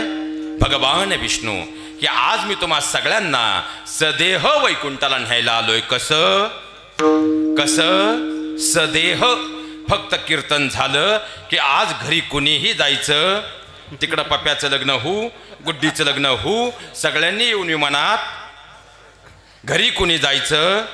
आणि या धर्ममंडपात खोटं बोलता येत. आणि जर चुकून खोटं बोललोच आपण तर पुढचं मी काय सांगत. मग किती जण विमानात बसायला तयार आहे, बोटीवर करा, फक्त परत येणं होणार आणि इथं खोटं बोलता येणार, कारण बाबा पाहतायत. थांबू लागलं तर 1 मिनिट, ज्यांचं सीट रिझर्व आहे त्यांनी तरी बोटवर करा. मी ये म्हणून राहिले. असं रोज तुम्हाला सकाळी 5:45ला, दुपारी 1:45ला आणि रात्री 10:45ला नित्यनेमानं रोज 3 गोळ्या देणारी सुद्धा आता इथं मात्र बोटवर करायला तयार. मग प्रपंच कसाही असू द्या, वास्तवात तो सोडायला आम्ही तयार नाही. आणि मग प्रपंचातूनच जर परमार्थ करायचा असेल तर खऱ्या अर्थानं प्रपंचामध्ये व्यक्ती परत्वे, वेळ परत्वे म्हणजे काल परत्वे, हिताची व्याख्या मात्र भिन्न आहे. आणि हे मी म्हणत नाही, महाविष्णुमौली ज्ञानोबा ज्ञानेश्वरीमध्ये फार गोड वर्णन करतात महाराज. देखा मार्ग मार्ग देखावे, साच लटके ओळखावे, हिताहित जाणावे हितची लागे. म्हणजे मृत्यूलोकातील प्रत्येक जीवाची जीवनमान व्याख्या भिन्न आहे. विद्यार्थ्याचं हित या मृत्यूलोकामध्ये आहे चांगला अभ्यास करून मार्कवंत होणे. मुलाचं हित आहे आपल्या मातापित्यांची सेवा करणं. मातापित्यांचं हित आहे आपल्या मुलांवर चांगले संस्कार करणं. तर खऱ्या अर्थानं पाहिला जर गेलं तर गर्भवती स्त्रीचं हित आहे बाळ गर्भात असताना त्यावर गर्भसंस्कार करणं. पुढाऱ्याचं हित आहे निवडून दिलेल्या जनतेची सेवा करणं. पतीचं हित आहे 4 चौघात आपल्या पत्नीचा आत्मसन्मान जपणं. आणि पत्नीचं हित आहे जे सांगताना महाविष्णुमौली ज्ञानोबाराय सांगतात, पतीची या मता अनुसरुणी. पण महाराज वर्तमानात जर आज महाराष्ट्राचा विचार केला तर 60% कुटुंबात हेच होताना दिसत नाही. म्हणून तर महाराष्ट्रात वेगानं घटस्फोटाकडे प्रकरणं जात आहेत. शोकांतिका आहे. आता अलीकडच्या काळात इंस्टाग्रामला एक नवीन कविता वेगानं फिरू लागली महाराज. देह माझा हळद तुझ्या नावाची, भांग माझा पण कुंकू तुझ्या नावाचं, नाक माझे पण नथ ती मात्र तुझ्या नावाची, गळा माझा पण मंगळसूत्र ते मात्र तुझ्या नावाचं, हात माझे पण मेहंदी ती तुझ्या नावाची, मनगटा माझे पण चुडा तो मात्र तुझ्या नावाचा. अरे वटपौर्णिमेच्या व्रत माझे, वडाला फेऱ्या माझ्या, पण आयुष्याचं वरदान मात्र तुला. घराची काळजी मी करते, घराची साफसफाई मी करते, पण दारावर नेमप्लेट ती मात्र तुझ्या नावाची. ज्येष्ठांच्या पाया मी पडते, पण अखंड सौभाग्यवती भव. आशीर्वाद मात्र तुला. अरे खऱ्या अर्थानं रक्त माझे उदर माझे, पण मुलं ती मात्र तुझ्या नावाची. तुझ्या घराचं माप ओलांडल्यापासून माझं सर्वस्व मी तुला बहाल केलंय. तुझ्याकडं काय आहे रे असं माझं. माझ्या बहिणीनं लक्षात ठेवा. एवढं ऐकल्यानंतर कोपऱ्यात असणारी तुमचा नवरा चप्पल घालतो आणि हसत हसत बाहेर निघून जातो. कारण माझ्या बहिणींनो, नवरा तो नवराच असतो. देह तुमचा हळद त्याच्या नावाची, अगदी खरं आहे. पण तीच त्याच्या नावाची हळद तुम्हाला लागल्यानंतर उभं आयुष्य त्याचा देह तुमच्यासाठी झिजवत राहतो, कुठलंही कारण न देता. कारण माझ्या बहिणींनो, नवरा तो नवराच असतो. कपाळ तुमचे कुंकू त्याच्या नावाचं, अगदी खरं आहे. गळा तुमचा मंगळसूत्र त्याच्या नावाचं, अगदी खरं आहे. पण कष्ट त्याचे, ओव्हर टाईम त्याचा, पण महिन्याच्या पगारावर अधिकार मात्र तुमचा. तरी तो काही बोलत नाही, बोलणार नाही. कारण माझ्या बहिणींनो, नवरा तो नवराच असतो. हात तुमचे, मेहंदी त्याच्या नावाची, अगदी खरं आहे. पण तीच तुमच्या नावाची मेहंदी त्याच्या हाताला लागल्यानंतर उभं आयुष्यभर तुमच्यासाठी तेच त्याचे हात आयुष्यभर कष्टाच्या मेहंदीत तुमच्यासाठी फुलवत राहतो, कुठलंही कारण न देता. कारण माझ्या बहिणींनो, नवरा तो नवराच असतो. खऱ्या अर्थानं वटपौर्णिमेचे व्रत तुमचे, वडाला फेऱ्या तुमच्या, आयुष्याचं वरदान मात्र त्याला, अगदी खरं आहे. पण त्याच त्याच्या घराचं माप तुम्ही ओलांडल्यानंतर आयुष्यभर तुमच्यावर वडासारखं मायेचं छत्र धरून राहतो, कुठलंही कारण न देता. कारण माझ्या बहिणींनो, नवरा तो नवराच असतो. उदर तुमचे, रक्त तुमची, मुलं त्याच्या नावाची, अगदी खरं आहे. पण त्याच मुलांसाठी आयुष्यभर विस्तवासारखा जळून आयुष्याच्या शेवटी कोळसा होऊन जातो. पण आपल्या लेकरांना मात्र विस्तवासारखं प्रकाशमान करून जातो, कुठलंही कारण न देता. कारण माझ्या बहिणींनो, नवरा तो नवराच असतो. एकीकडे बायको म्हणून तुम्ही आणि दुसऱ्या बाजूला तुमची सासू म्हणजे त्याची आई, या दोघींमध्ये आयुष्यभर पिचला जातो. तरी दोघींच्या चेहऱ्यावर आनंद राहावा म्हणून आयुष्यभर यामध्येही दोन्ही भूमिका सांभाळत तुमच्या दोघींच्या चेहऱ्यावर हास्य फुलवत राहतो, कुठलंही कारण न देता. कारण माझ्या बहिणींनो, नवरा तो नवराच असतो. नवरा या शब्दाचा अर्थ आहे न म्हणजे नवऱ्याआधी मित्रत्वाच्या नात्यानं समजून घेणारा, व म्हणजे विश्वासाची मूर्तिमंत मूर्ती असणारा, आणि राम म्हणजे श्रीरामांसारखा एकनिष्ठ असणारा. तर बायको या शब्दाचा अर्थ आहे बा म्हणजे तुमच्या बाजूने भक्कम उभी राहणारी, य म्हणजे येईल त्या परिस्थितीला सामोरी जाणारी, आणि को म्हणजे कोणासाठीच नाही, फक्त आणि फक्त आपल्या नवऱ्यासाठी जी जगते ती म्हणजे बायको. असे नवरा बायको ज्या घरात असतात त्यांनी स्वर्गात जाण्याची गरज पडत नाही. ते आपल्या संस्काराच्या वलयामधून आपल्या घराचा स्वर्ग करून टाकतात. अहो, खऱ्या अर्थानं प्रपंचाच्या रथाची नवरा बायको म्हणजे दोन चाकं आहेत. एक चाक जरी डगमगलं प्रपंचाचा रथ तुटला जातो, पण दोन्ही चाकं जर सोबतीनं चालली तर प्रपंचाचा रथ इतका खऱ्या अर्थानं मंदिर होऊन जातो. त्यावेळी तुम्हाला स्वर्ग शोधायची गरज पडत नाही, तर तुमचं घरच स्वर्ग होतं.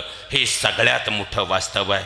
नवऱ्याशिवाय बायको पूर्ण होत नाही, आणि बायकोशिवाय खऱ्या अर्थानं नवऱ्यालाही पूर्णत्व येत नाही. तो खांब आहे घराचा, तो श्वास आहे घराचा, तो छत आहे तुमच्या प्रपंचाचा. त्याचा स्वाभिमान जपण्याचं कार्य तुम्ही जर केलं तर खऱ्या अर्थानं मंदिर शोधू नका, घर मंदिर होईल. आणि खऱ्या अर्थानं सगळ्या माझ्या इथं बसलेल्या तरुण मित्रांनो, तुम्हालाही विनंती करून जातो, आता नवरात्रीच्या पर्व काळामध्ये चप्पल न घालता आपण 9 दिवस देवीची आराधना केली. खऱ्या अर्थानं एक वेळ उपवास जेवण करून आपण उपवास धरून देवी मातेची आराधना केली. पण जशा काही भूमिका यांनी पाळणं गरजेचं आहे, तशा काही भूमिका आपणही पाळणं गरजेचं आहे. कारण 9 दिवस आपण देवी मातेला नमस्कार करतो, पण या देवी मातेचं एक रूप आपल्याही घरामध्ये आहे, हे मात्र आपण विसरून जातो. कारण खऱ्या अर्थानं माहेरचं वैभव घेऊन तुमच्या माझ्या घरात प्रवेश करते, ती म्हणजे आपल्या घरातली वैभव लक्ष्मी. खऱ्या अर्थानं आपल्या कुटुंबासाठी संस्काराचं ऐश्वर्य जपन करते, ते म्हणजे आपल्या घरातली ऐश्वर्य लक्ष्मी. ओठापासून पोटापर्यंत जाण्याचं कसब अन्नपूर्णा होऊन साधते, ती म्हणजे धन्य लक्ष्मी. खऱ्या अर्थानं आपल्या कुळासाठी, आपलं कुळ वाढवण्यासाठी आपलं लेकरू आपल्या उदरामध्ये वाढवते, ती म्हणजे संतान लक्ष्मी. आपल्या लेकरासह लेकीलाही विजयाच्या मार्गावर नेते, ती म्हणजे विजया लक्ष्मी. घरावर कितीही संकट आली तरी पदर खोचून उभी ठाकते, ती म्हणजे गजलक्ष्मी. खऱ्या अर्थानं जर पाहिला गेलं तर एक एक पैसा जमा करून आपल्या कुटुंबासाठी तो खऱ्या अर्थानं योग्य वेळी खर्च करते, ती म्हणजे धनलक्ष्मी. आणि या सगळ्या आघाड्यांवरती 24 तास तुमच्या माझ्या माझ्या घरामध्ये तुमच्या माझ्यासाठी अहोरात्र राबते, ती म्हणजे आपल्या घरातली ग्रहलक्ष्मी. आणि ज्या दिवशी त्या ग्रहलक्ष्मीचा सन्मान आपल्याला करता येईल त्या दिवशी देवी माता शोधण्याची गरज नाही. अहोरात्र देवी माता आपल्या घरी आल्याशिवाय राहणार नाही. हे सगळ्यात महत्वाक्य आहे. विठ्ठल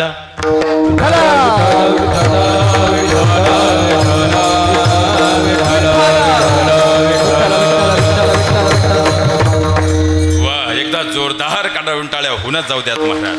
खऱ्या अर्थानं आपली माणसं असली की बरं वाटतं. लक्षात घ्या महाराज, खऱ्या अर्थानं जर पाहायला गेलं तर पतीचं हित आहे आपल्या पत्नीचा आत्मसन्मान जपणं, पत्नीचं हित आहे आपल्या पतीचा स्वाभिमान जपणं, मुलाचं हित आहे आपल्या मातापित्यांची सेवा करणं. पण आज जर आम्ही पाहिलं तर आज ग्रामीण भागातही मुलंच वडिलांना म्हणतात काय केलंय माझ्यासाठी. कारण इथं खऱ्या अर्थानं जर पाहायला गेलं तर मातापित्यांचे संस्कार योग्य असेल, लेकरं कशी जमतात, कुळी कन्या पुत्र. आता पहिला शब्द आहे कन्या. लक्षात घ्या महाराज, माझ्या बहिणीनं तुमची सध्या एक फार मोठी ओरड चालू आहे की आमच्या दादावर म्हणजे भावावर जेवढी खऱ्या अर्थानं बंधनं नाहीत तेवढी बंधनं आता आमच्यावर घातली गेलीत. आता खऱ्या अर्थानं वास्तवात एक वाक्य सांगतो, तुम्ही त्या परमात्म्याचे आभार माना की तुमचा जन्म हिंदू धर्म संस्कृतीत झाला आहे. कारण तुमच्यावर बंधनं आहेत याचं कारणही लक्षात घ्या. आता इथून जर तुम्ही घरी निघालात आणि रस्त्याच्या कडेला लोखंड पडलेला असेल तुम्ही न पाहता निघून जाल. पण रस्त्याच्या कडेला जर चांदी पडलेली असेल, देवाच्या दरबारात चोरी नको म्हणून तुम्ही ती चांदी उचलून मंदिरात आणून ठेवाल. पण जाताना जर सोनं दिसलं तरीही आपण विचार करू देवाच्या मंदिरात चोरी नको, आपण ते आणून मंदिरात ठेवू. पण जाताना जर हिरा दिसला तर तो घरी जाईल. बरी घरी गेल्यानंतर टीव्ही समोर ठेवून दिला आणि तुम्ही झोपायला गेले, असं होईल का? कपाट उघडलं जाईल, त्यातलं लॉकर उघडलं जाईल, लॉकरच्या आतमध्ये हिरा जाईल, डबल लॉक केल्यानंतर सुद्धा ओढून पाहिलं जाईल की आता खऱ्या अर्थानं तो सुरक्षित आहे किंवा नाही. कारण तो काय आहे आणि हिरा कसा असतो? मौल्यवान. लक्षात ठेवा, तुमच्या मायबापासाठी तुम्ही हिरा आहात आणि तुमच्या कुळासाठी तुम्ही मौल्यवान आहात. म्हणून तुमच्यावर संस्कार जबाबदाऱ्या आहेत हे मात्र कधी विसरू नका. आणि खऱ्या अर्थानं जर पाहिला गेलं ना तर घरातला मुलगा चुकला ना महाराज तर फक्त एका कुळाचा नाश होतो. पण घरातल्या लेकीचं पाऊल जर चुकीचं पडलं तर दोन कुळांचा नाश झाल्याशिवाय राहत नाही. माझ्या बहिणीनं तुमचा वाघासारखा असणारा बाप ज्याला गाव घाबरतं, पण तोच बाप जेव्हा लेकीला समजून सांगण्याची वेळ येते लेकी पुढं हात जोडून ढसढसा रडल्याशिवाय राहत नाही. कारण तुमच्या वडिलांचे 10-10 कोटीची डिपॉझिट पतपेढीत असतील ना, त्या बापाला त्याची श्रीमंती कधी वाटत नाही. पण आपली लेक जर संस्कारानं घडली त्यापेक्षा त्या बापाच्या जीवनातली मोठी श्रीमंती कोणती असत नाही. आणि खऱ्या अर्थानं जर पाहायला गेलं तर आज तुमची वडील जोपर्यंत तरुण आहेत ना तोपर्यंत लेक त्यांची खऱ्या अर्थानं लेक असते. पण ज्या दिवशी बापाच्या हातामध्ये काठी येते त्या दिवशी खऱ्या अर्थानं त्या बापाची ती लेक राहत नाही, त्या बापाची दुसरी आई असते.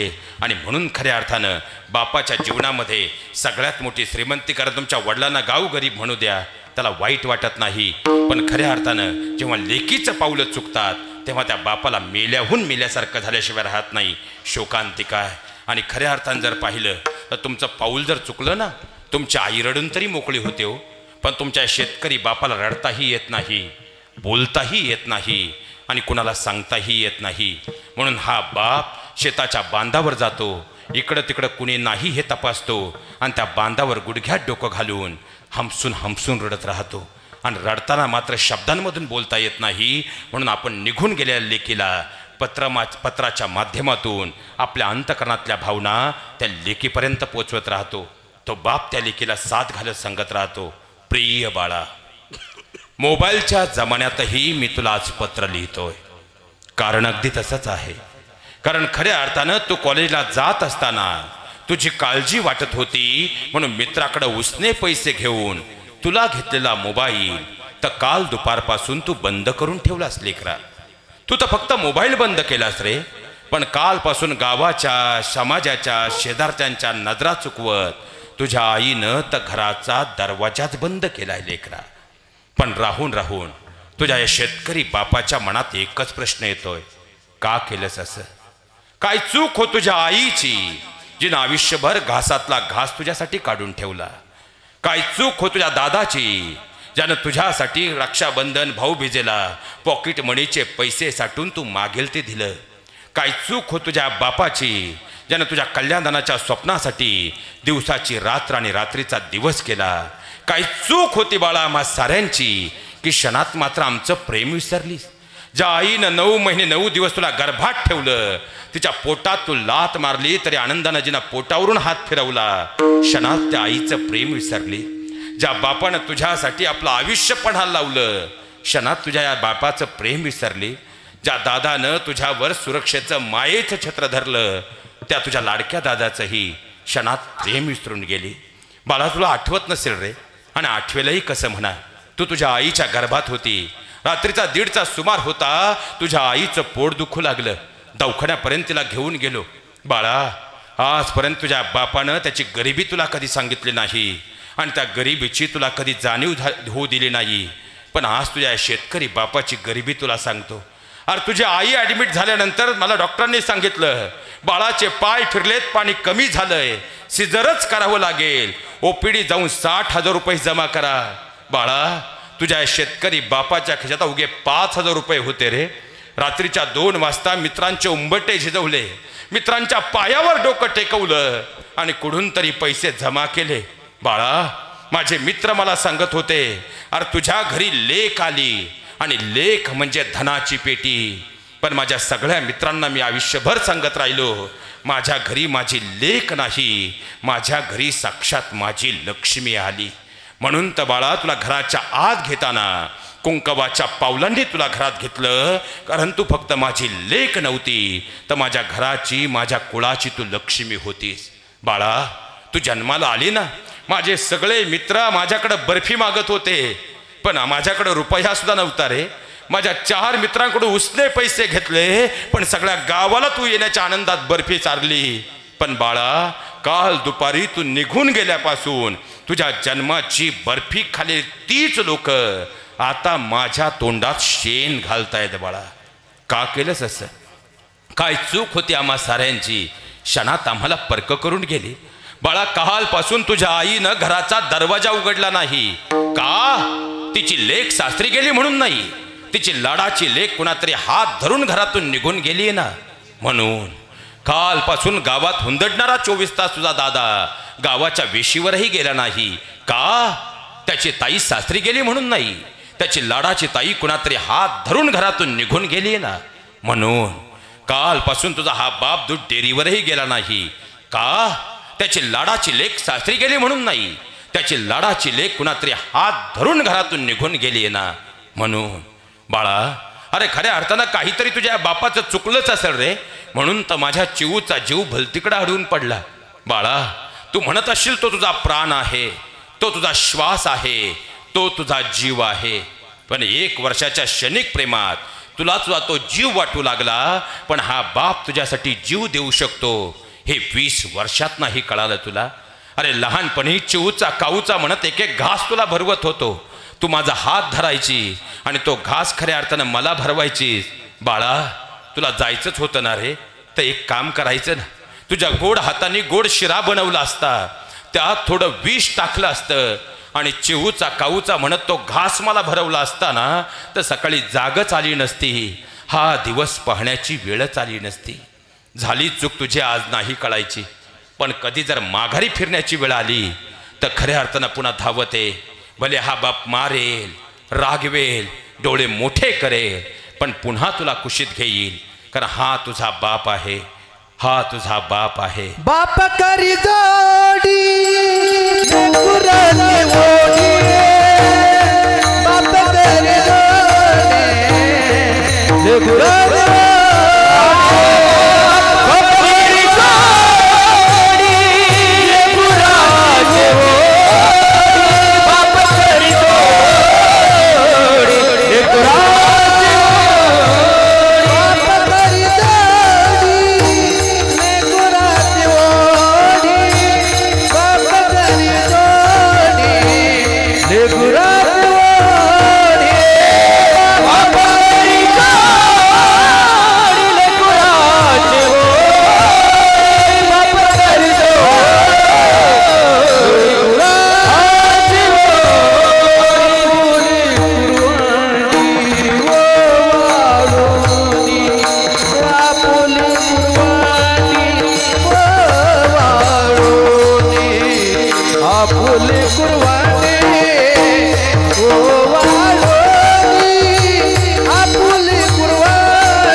सवय आजपासून लावूनच ठेवायची, कारण ही सगळी मंडळी म्हणजे आपल्या संप्रदायाचं गोड वैभव आहे आणि ते जपणं आपलं आद्य कर्तव्य आहे. आणि खऱ्या अर्थानं माझ्या बहिणींनो, भावाच्या नात्यानं तुम्हाला विनंती करतो, त्या मायबापाच्या जीवनातला तुम्ही सन्मान आणि स्वाभिमान आहात आणि आपल्यामुळं आपल्या मायबापाची मान कधी खाली जाणार नाही एवढं वचन या सप्ताहाच्या निमित्तानं घेतलं.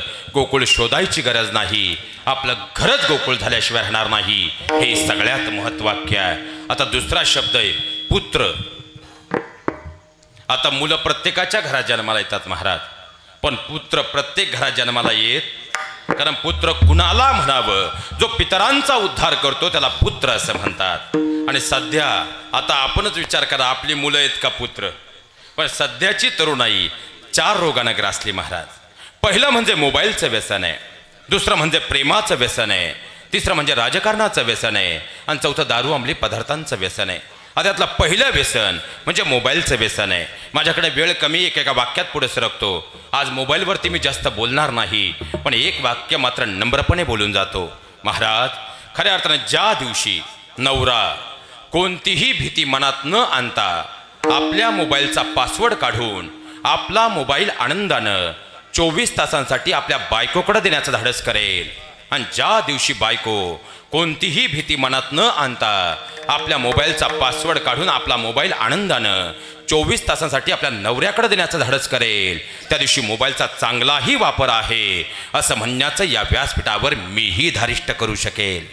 कारण आज 60% कुटुंबात नवऱ्याच्या मोबाईलचा पासवर्ड बायकोला आणि बायकोच्या मोबाईलचा पासवर्ड जर नवऱ्याला माहीत नसेल तर कोणत्या पोकळ संस्कारांच्या गप्पा आम्ही मारतोय याचा मात्र विचार करावा लागेल. कारण मोबाईलमुळं आज घराच्या बाहेर हसते दिसणारे चेहरे मोबाईल नावाच्या बकासुरामुळं 4 भिंतीच्या आत मात्र अविश्वासानं पुरते ग्रासले गेलेत.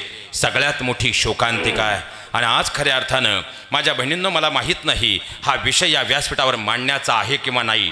कदाचित मी गेल्यानंतर माझ्याबद्दल तुम्ही चर्चाही कराल, पण महाराज, बाबांना स्मरून या ठिकाणी त्यांचं चरणाला स्पर्श करून एक वाक्य सांगून जातो. माझ्या 10 वर्षाच्या प्रवासामध्ये आजपर्यंत परत तारीख मिळावी म्हणून मी कोणत्या गावात गेलो नाही, आणि परमात्म्याला स्मरून सांगतो, परत तारीख मिळावी म्हणून माझ्या आयुष्याच्या शेवटच्या दिवसापर्यंत कोणत्या गावात जाणार नाही. माझं काहीच नाही हो, अजून 15 मिनिटानंतर माझं मानधन घेऊन मी इथून जाणार आहे.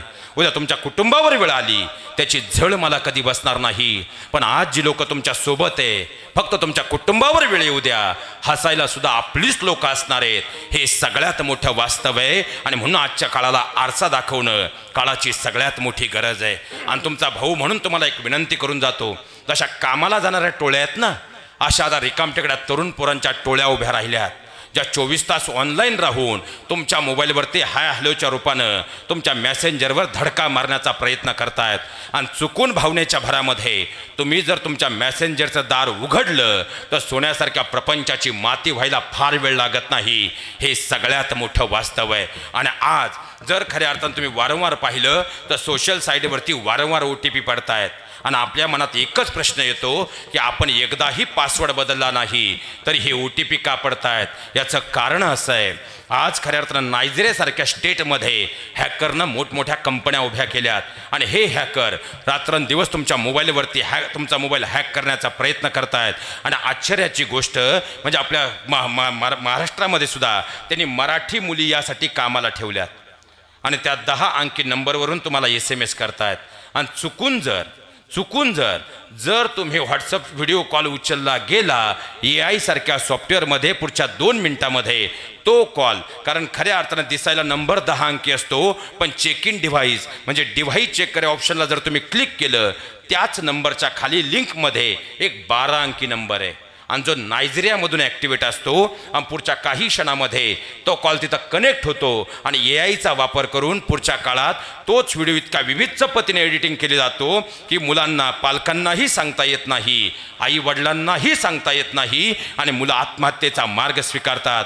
माझं बोलणं तुम्हाला आज विनोद वाटेल, पण मागच्या 2024मध्ये महाराष्ट्रामध्ये 7364 तरुण मुलांच्या आत्महत्या फक्त हनी ट्रॅपिंगमुळं आहे, हे सध्याचं दुर्दैवी दुर्दैवी वास्तव आहे. त्यामुळे वेळेत सावध व्हा. माझ्या सगळ्या मित्रांना विनंती करतो, सोशल मीडिया तेवढाच वापरा. या व्हॉट्सअपच्या कॉलपासून हनी ट्रॅपिंगपासून सावधान राहा. आणि हात जोडून तुम्हाला विनंती करतो, इथून पुढच्या काळामध्ये आता AI सारखी सॉफ्टवेअर आलीत. महिला मंडळ, आता तुमच्या कपाटाची लॉक तुटलीत साड्या ठेवून, पण तरीही तिचा फोटो ती AI ला देते, सांगते ती लाल साडी दे. आता हे AI नावाचं जे सॉफ्टवेअर आहे म्हणजे काय, तर बादशाह नावाचा एक शाहरुख खानचा चित्रपट होता आणि त्यामध्ये खऱ्या अर्थाने ते शाहरुख खान बादशाहला एक चष्मा दिला होता आणि जो चष्मा घातला की समोरचा व्यक्ती फक्त देह राहायचा, बाकी अंगावरती दागिने कपडे सगळे रिमूव्ह व्हायचे. AI म्हणजे बादशाहचा गॉगल आहे. आणि AI हे आजची संकल्पना नाही. 1920ला हर्बर्ट रिचनं AIची पहिल्यांदा संकल्पना मांडली आणि या AI मुळे आरोग्य क्षेत्रात आणि औद्योगिक क्षेत्रामध्ये प्रचंड मोठी क्रांती झाली आहे. AI हे चांगलंच आहे, पण जेव्हा ते सोशल मीडियाच्या प्लॅटफॉर्मवर येतं ते मात्र घातक आहे. आणि मी स्वतः सायकोलॉजीचा प्राध्यापक आहे. एक सायकोलॉजिस्ट म्हणून एक वाक्य सांगतो, पुढच्या येणाऱ्या 15 वर्षामध्ये घटस्फोटाचं सगळ्यात प्रमुख कारण जर कोणतं असेल ते AI आहे. याचं कारण तुम्हाला सांगतो. आता कीर्तन म्हणून ठीक आहे, इथं जर व्याख्यान किंवा सेमिनार असतात तर पुढच्या 3च मिनिटामध्ये या माईकच्या जागेवरती मी तुम्हाला स्वतः एडिटिंग करून दाखवतो. दारूची बाटली येईल आणि बाजूला बर्फ येईल, कुणालाही कळणार नाही हा फोटो AI खऱ्या अर्थानं एडिट केलेला आहे. जेवढे चांगले तेवढे वाईट दुष्परिणामही होत आहेत. मोबाईलमुळे आपल्या कुटुंबाची माती करू नका एवढी विनंती करतो. दुसरं व्यसन म्हणजे प्रेमाचं व्यसन आहे. माझ्या सगळ्या तरुण मित्रांनो तुम्हाला कळकळीची भावाच्या नात्याने विनंती करतो. आता आम्ही बोलायला लागलो की आम्हाला तरुण मुलं म्हणतात, महाराज शांत बसा, तुम्हाला प्रेम काय कळणार आहे आम्हाला. अरे प्रेम प्रेम प्रेम म्हणतोस तू, अरे प्रेम प्रेम प्रेम म्हणतोस तू, आणि खऱ्या प्रेमाचा अर्थ मात्र विसरून जातोस तू. प्रेम प्रेम प्रेम म्हणतोस तू आणि खऱ्या प्रेमाचा अर्थ मात्र विसरून जातोस तू. प्रेम म्हणजे कोणाला मिळवणं नसतं रे. राधाकृष्णांनी सांगितलंय, प्रेम म्हणजे मुक्त असताना उधळणं असतं रे. तुला वाटत असेल तिला पळून नेऊन तू तुझं स्वप्न पूर्ण केलंस. अरे पण वेड्या, एका बापाचं कन्यादानाचं स्वप्न मात्र त्या बापाकडून आयुष्यभरासाठी हिरावून नेलंस. सांगणार रे वेड्या, पळून जाऊन त्या प्रेमात नक्की तू काय मिळवलंस. तू म्हणत असेल तिला पळून नेऊन कालांतरानं माझ्या घरच्यांना समजावून सांगून माझं घर मी परत मिळवलं, पण एका लेकीचं माहेर मात्र आयुष्यभरासाठी त्या लेकीपासून कायमचं दूर केलंस. सांग ना रे वेड्या, पळून जाऊन त्या प्रेमात नक्की तू काय मिळवलंस. तू म्हणत असेल तिला पळून नेऊन कालांतरानं तुझ्या भावाला तुझी मर्दानगी दाखवली असेल. अरे पण वेड्या, काही चूक नसताना तिच्या भावाला मात्र आयुष्यभर गावातल्या चौकात मान खाली घालायला लावलीस. सांग ना रे वेड्या, पळून जाऊन त्या प्रेमात नक्की तू काय मिळवलंस. माझ्या सगळ्या तरुण मित्रांनो, आपले मातापिता आपले शत्रू नाहीत, पण घरातलं कम्युनिकेशन कमी होतंय, घरातला संवाद कमी होतोय, ही वास्तवातली अडचण आहे.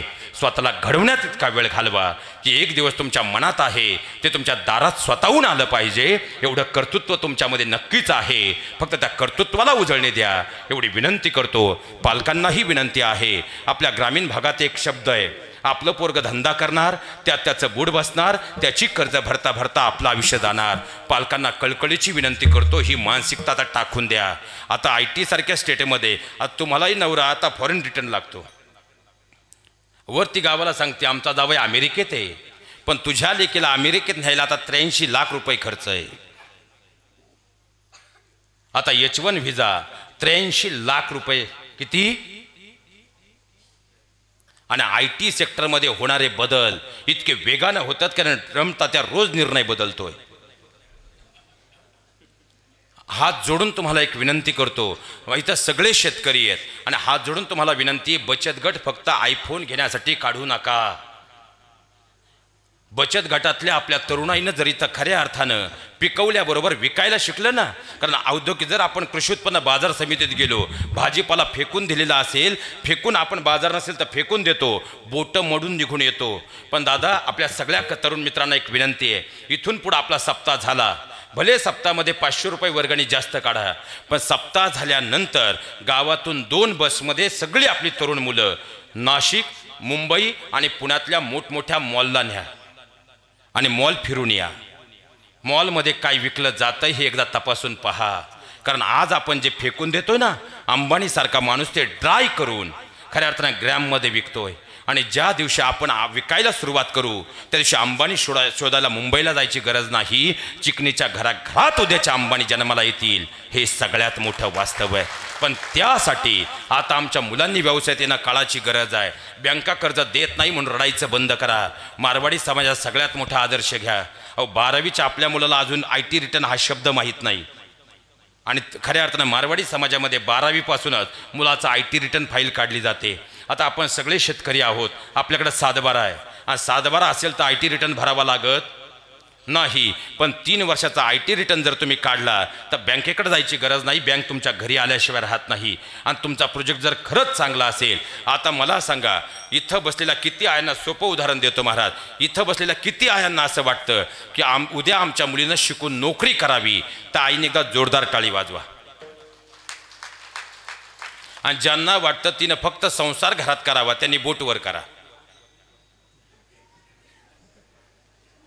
बरं, जर तुमची सगळ्यांची इच्छा आहे आपल्या मुलीनं उद्या नोकरी करावी, तर तुमची मुलगी म्हणजे इंजिन आहे का?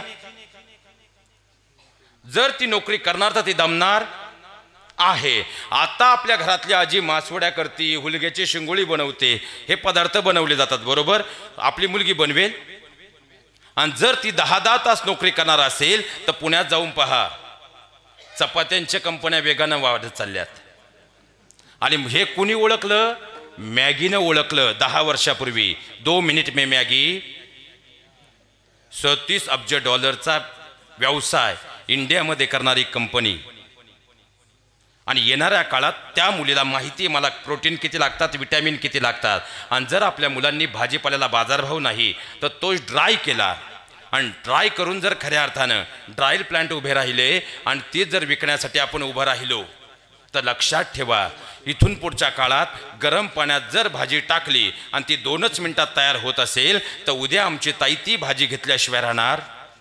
पण त्यासाठी तरुणाईनं पुढं येणं आणि या संकल्पना पुढं आणणं काळाची गरज आहे. आणि त्यासाठी दुसरा कोणीतरी येऊन आपला माल विकेल यावर लक्ष ठेवू नका. कोळसा हातात येऊ द्या. ज्या दिवशी विकायची तयारी ठेवाल, काळजावर हात ठेवून सांगतो, अंबानी शोधायची गरज नाही. तुमच्यातच अंबानी दडलेत, ते उद्या महाराष्ट्रासमोर आल्याशिवाय राहणार नाहीत.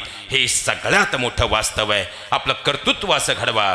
कुळी कन्यापुत्र होती जे सात्विक, त्याचा गावाला काय पण देवाला सुद्धा हर्ष होईल असं आपलं जीवन घडवा. एकदा प्रेमानं भजन करू.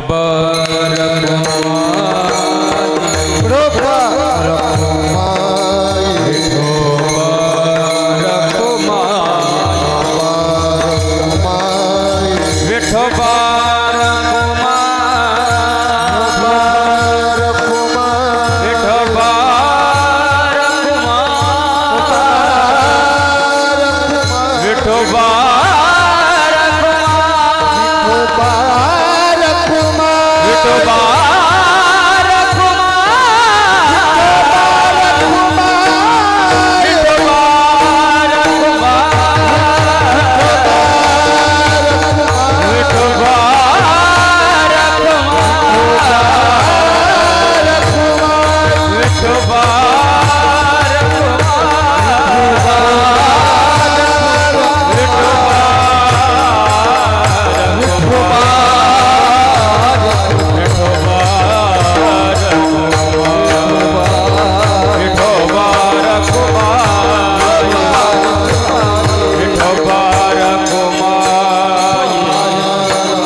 विमान अजूनही उभं आहे, पण बसायची तयारी. मग जर प्रपंचातूनच परमार्थ करायचा असेल तर कर्म करावंच लागणार. आणि कर्म कसं करावं सांगणारा कर्मयोग म्हणजे गीता. कर्म तेव्हाच फळाला जातं जेव्हा त्या कर्माचं ज्ञान असतं.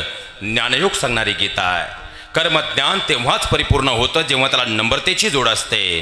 कारण लक्षात ठेवा महाराज, भक्तात जर अहंकार आला त्यातून चांगदेव जन्म घेतो, पण भक्तात जर नम्रता आली त्यातून ज्ञानोबारायांचा जन्म होतो. भक्तात जर अहंकार आला त्यातून मंबाजी जन्म घेतो, पण भक्तात जर नम्रता आली तर त्यातून तुकोबारायांचा जन्म होतो.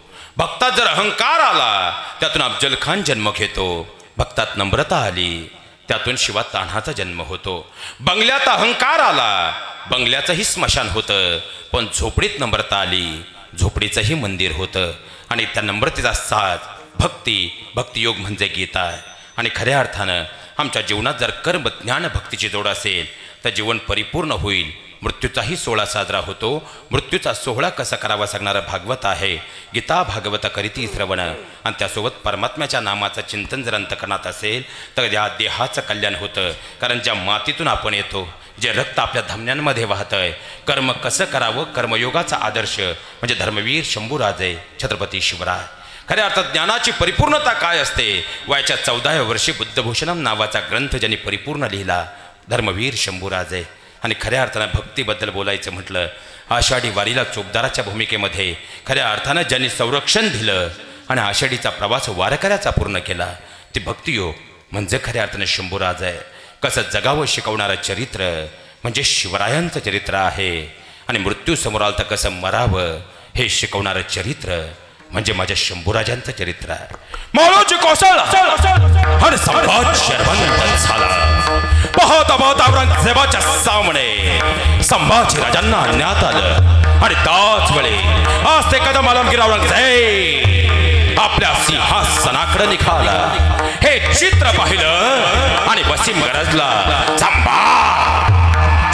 आलमगीर औरंगजेब के सामने.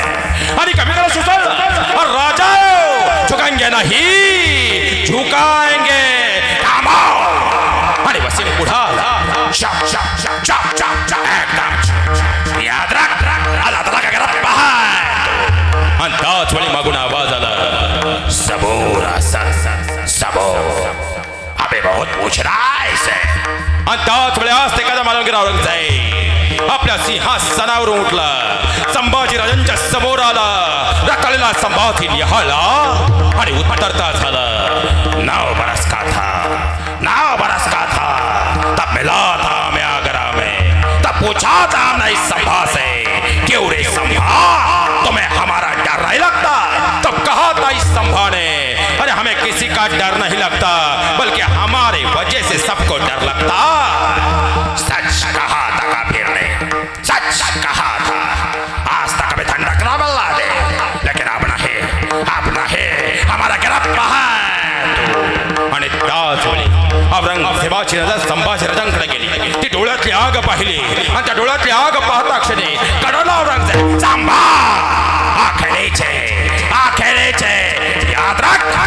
कहते हैं आज 2 सवाल पूछे जाएंगे तुझे, ये 2 सवाल तय करेंगे.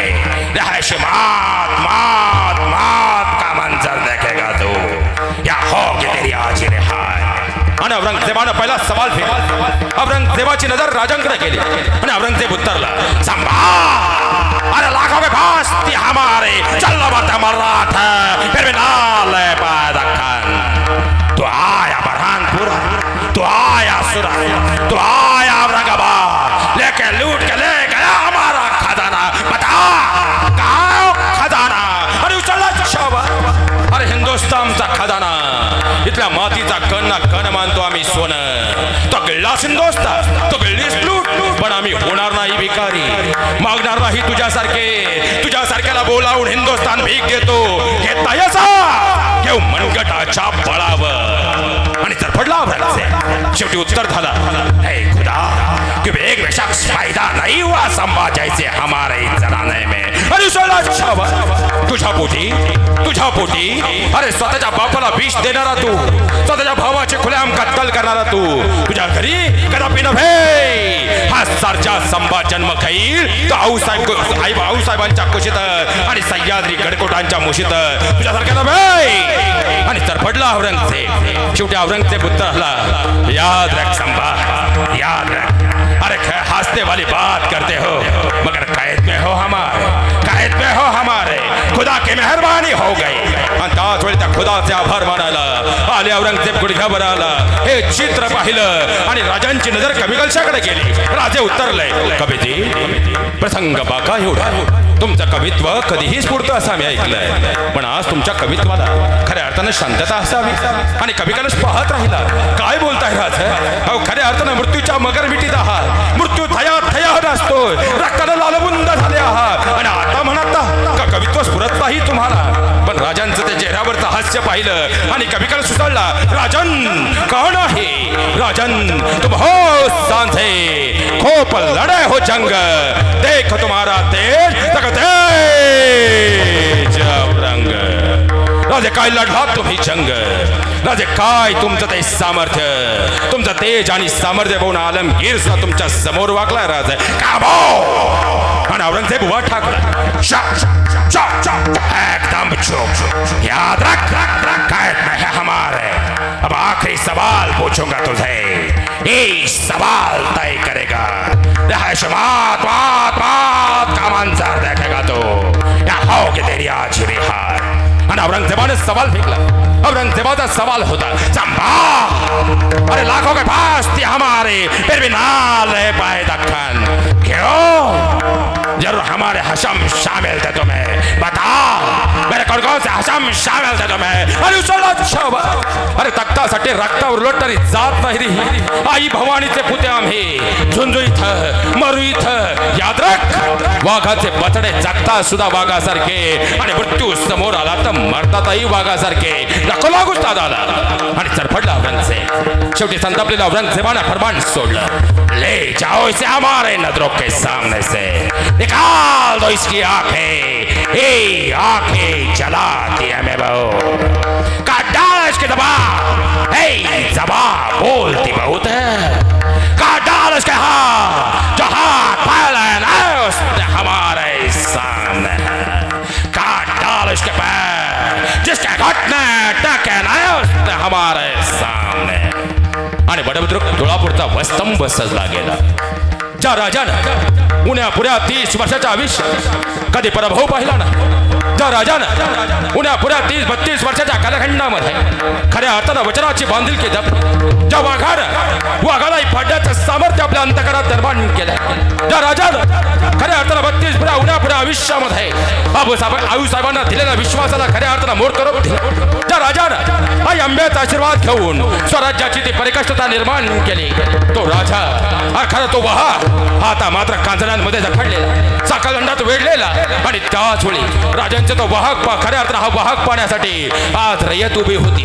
मुंगी जायला जागा नव्हती आणि त्यामध्ये कांजण्यांमध्ये जखडलेला. आता ज्या राजानं आजपर्यंत भगवाचा स्वाभिमान जपला, तोच राजा विदूषका झपल्यांमध्ये आता मात्र खऱ्या अर्थानं पाहिला गेलं तर आता साखळदंडात वेढून आता पावलं मात्र टाकत राहिला. वेळ जात होता. आता सजेचा अंमल सुरू व्हायचा होता. पहिली सजा होती डोळे काढायची. 2 हापसी लालबुंद दाप्त सळ्या दुरांच्या रेषा हवेत सोडणाऱ्या. पाहता पाहता बाजूला असताना फडकं घेतलं आणि दोन्ही सप्त जळ्या आता ज्या विस्तावावरती खऱ्या अर्थानं लेखकात होत्या दोन्ही उचलल्या आणि दोन्ही हापसी वेगाने निघाले. राजे मात्र साखळदंडात जखडलेले. त्याच वेळी राजांची नजर गेली. सळ्या समोर येताना पाहिल्या. कळून चुकलं, डोळे जाणार आता. त्या डोळ्यांनी आजपर्यंत खऱ्या अर्थात दिला आबासाहेबांना विश्वास. त्या डोळ्यांनी आजपर्यंत दिला ही अंबाईला महादेवांना विश्वास. या स्वराज्याचा गडकोट अबाधित ठेवण्याचा त्या डोळ्यांनी आजपर्यंत दिलेलं वचन प्रत्येक खऱ्या अर्थानं माऊल्यांना पूर्ण केलं. त्या डोळ्यांनी आजपर्यंत आई अंबेचं दर्शन घेतलं. त्या डोळ्यांनी आजपर्यंत खऱ्या अर्थानं बाबासाहेबांची प्रतिष्ठा जपली. त्या डोळे जाणार आता. पण त्याच वेळी दोन्ही हापसी वेगानं पुढे येऊ लागले. राजांच्या नजदीक आले आणि त्याच वेळी राजांनी नेत्र उघडले. डोळ्यातली आग पाहिली आणि हसपाणी जागेवर सळ्या टाकल्या आणि औरंगजेब कडाडला, आगे आगे जाना होगा तुम्हें.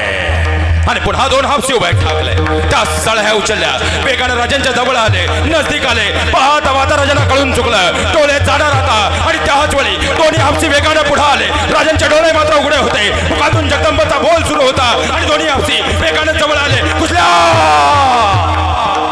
क्षणाचा दर्शनाचा अवकाश निघून गेला. आणि पाहता पाहता रयत भानावर आली. सह्याद्री शांत झाला, कारण आमच्या बोटाला लागलं तर आई ग म्हणणारे आम्ही. 8-8 दिवस हात बांधून ठेवणारे आम्ही. माझ्या राजाच्या डोळ्यात आग ओकणाऱ्या सळ्या गेल्या. फक्त सळ्या गेल्या नाही तर डोळ्यांमध्ये फिरत राहिल्या.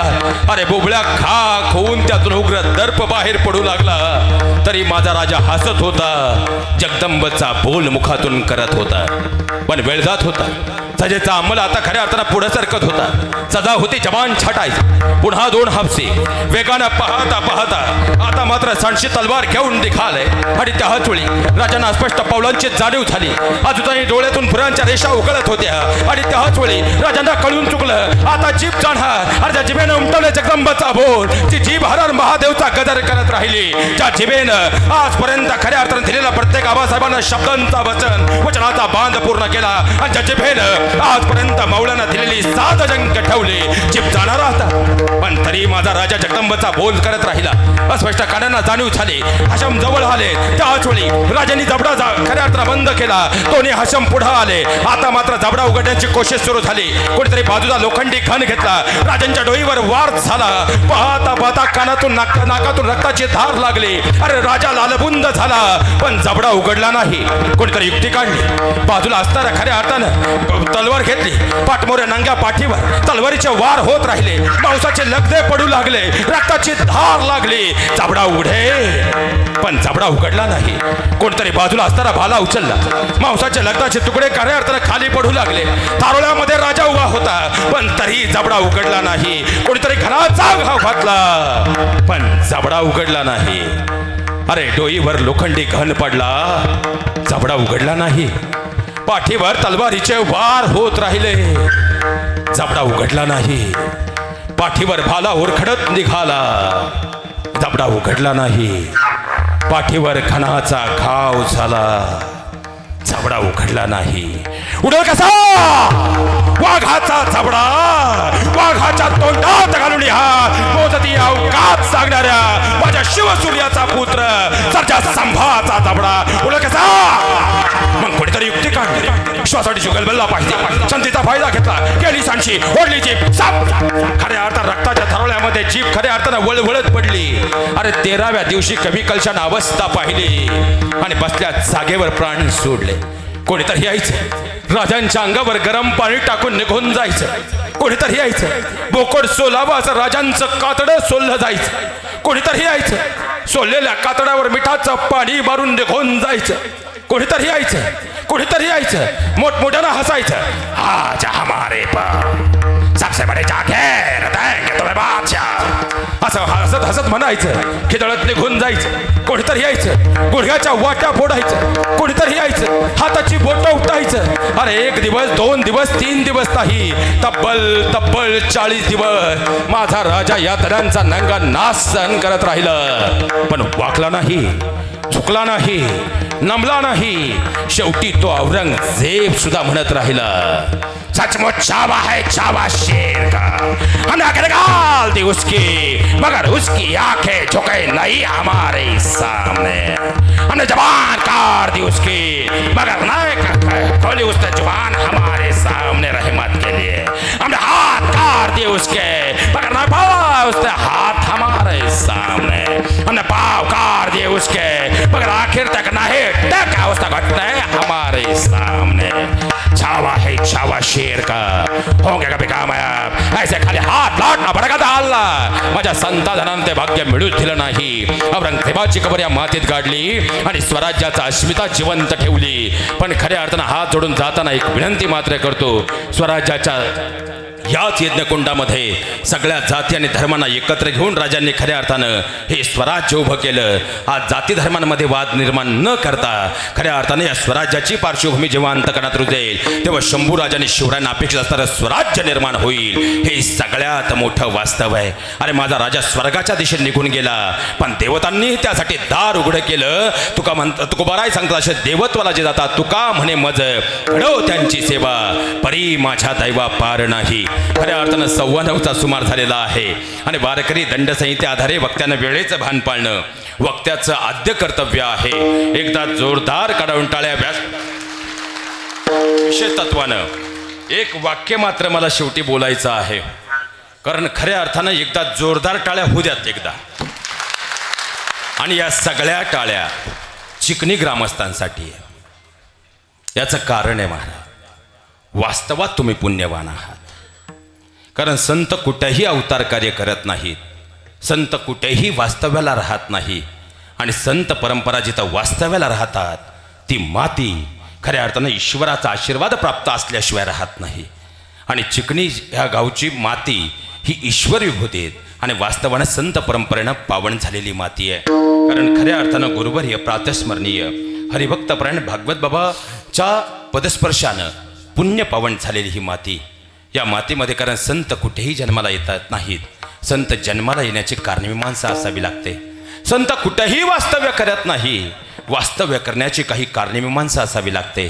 आणि खऱ्या अर्थानं भागवत धर्माचा प्रचार करण्यासाठी संतांचं अवतार कार्य असतं. कारण जगद्गुरु तुकोबाराय सांगतात धर्माचे पालन करणे पाखंड खंडन, हेच आम्हा करणे काम, बीज वाढवावे नाम. त्याचप्रमाणे पुण्यपावन मराठवाड्याच्या मातीमधून खऱ्या अर्थानं बीडच्या आष्टीमधून बाबांचं खऱ्या अर्थानं येणं झालं. त्र्यंबक पंढरपूर हा जीवनाचा यथार्थ प्रवास.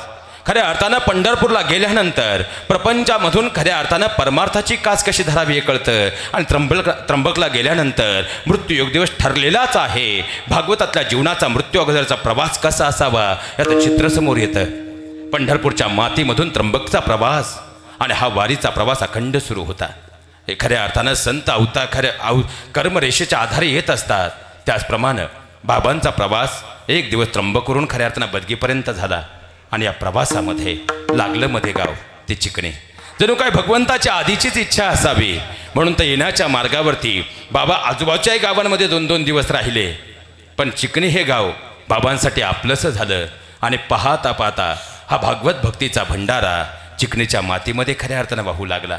खऱ्या अर्थानं हरिपाठ असेल, परमात्म्याच्या नामाचा जय जयकार असेल. कारण बाबांनी 2 ग्रंथ बाबांच्या जवळ होते. जेव्हा खऱ्या अर्थानं गुहेमध्ये प्रवेश ग्रामस्थ करायचे तेव्हा मात्र खऱ्या अर्थानं बाबा वास्तव्याला असताना 2 ग्रंथांचा त्यांच्या जीवनावरती यथार्थ प्रभाव होता. पहिला ग्रंथ म्हणजे ज्ञानेश्वरी आणि दुसरं म्हणजे तुकोबारायांची गाथा. आणि ज्ञानेश्वरी गाथेचा प्रवास त्यांनी इथल्या प्रत्येकाच्या अंतकरणामध्ये रुजवला. म्हणून तर मला वाटतं आजूबाजूच्या गावांपेक्षाही सगळ्यात जास्त माळकरी चिकणी गावामध्ये आहेत. आणि अध्यात्माचा सगळ्यात मोठा वसा या गावाला आहे. हे सगळ्यात मोठं वास्तव आहे. ही अखंड परंपरा होती म्हणून ही आजची तरुणाई घडली. पण इथं पाहिल्यानंतर मला एक कळकळीची विनंती, मी चुकीचं बोलतोय खरं बोलतोय मला माहीत, म्हणजे खऱ्या अर्थानं तुम्हाला पटेल की न पटेल मला माहीत नाही, पण महाराज तुम्ही पुण्यवान आहात. आणि ह्या पुण्यवान परंपरेला जर पुढं न्यायचं असेल तर खऱ्या अर्थानं माझे दादा तुम्हा सगळ्यांना एक कळकळीची आणि विशेषतः माझ्या सगळ्या तरुण मित्रांनो तुमचा मित्र म्हणून तुम्हाला एक कळकळीची विनंती करतो. संत कुठेही अवतीर्ण होत नाहीत. आणि संत जर या मातीत वास्तव्याला राहिलेले आहेत तर बाबांचा या ठिकाणी मंदिराचा जीर्णोद्धार व्हावा. कारण याचं कारण आहे महाराज, याचं कारण आहे उद्या तुमची मुलं जेव्हा त्या मंदिरामध्ये जातील ना त्यांना मनशांती लाभेल. आणि मनशांती जर लाभली त्यांना खऱ्या अर्थानं जगण्याचं सगळ्यात मोठं गमक सापडेल. खऱ्या अर्थानं या मातीला संत परंपरेचा आधार आहे.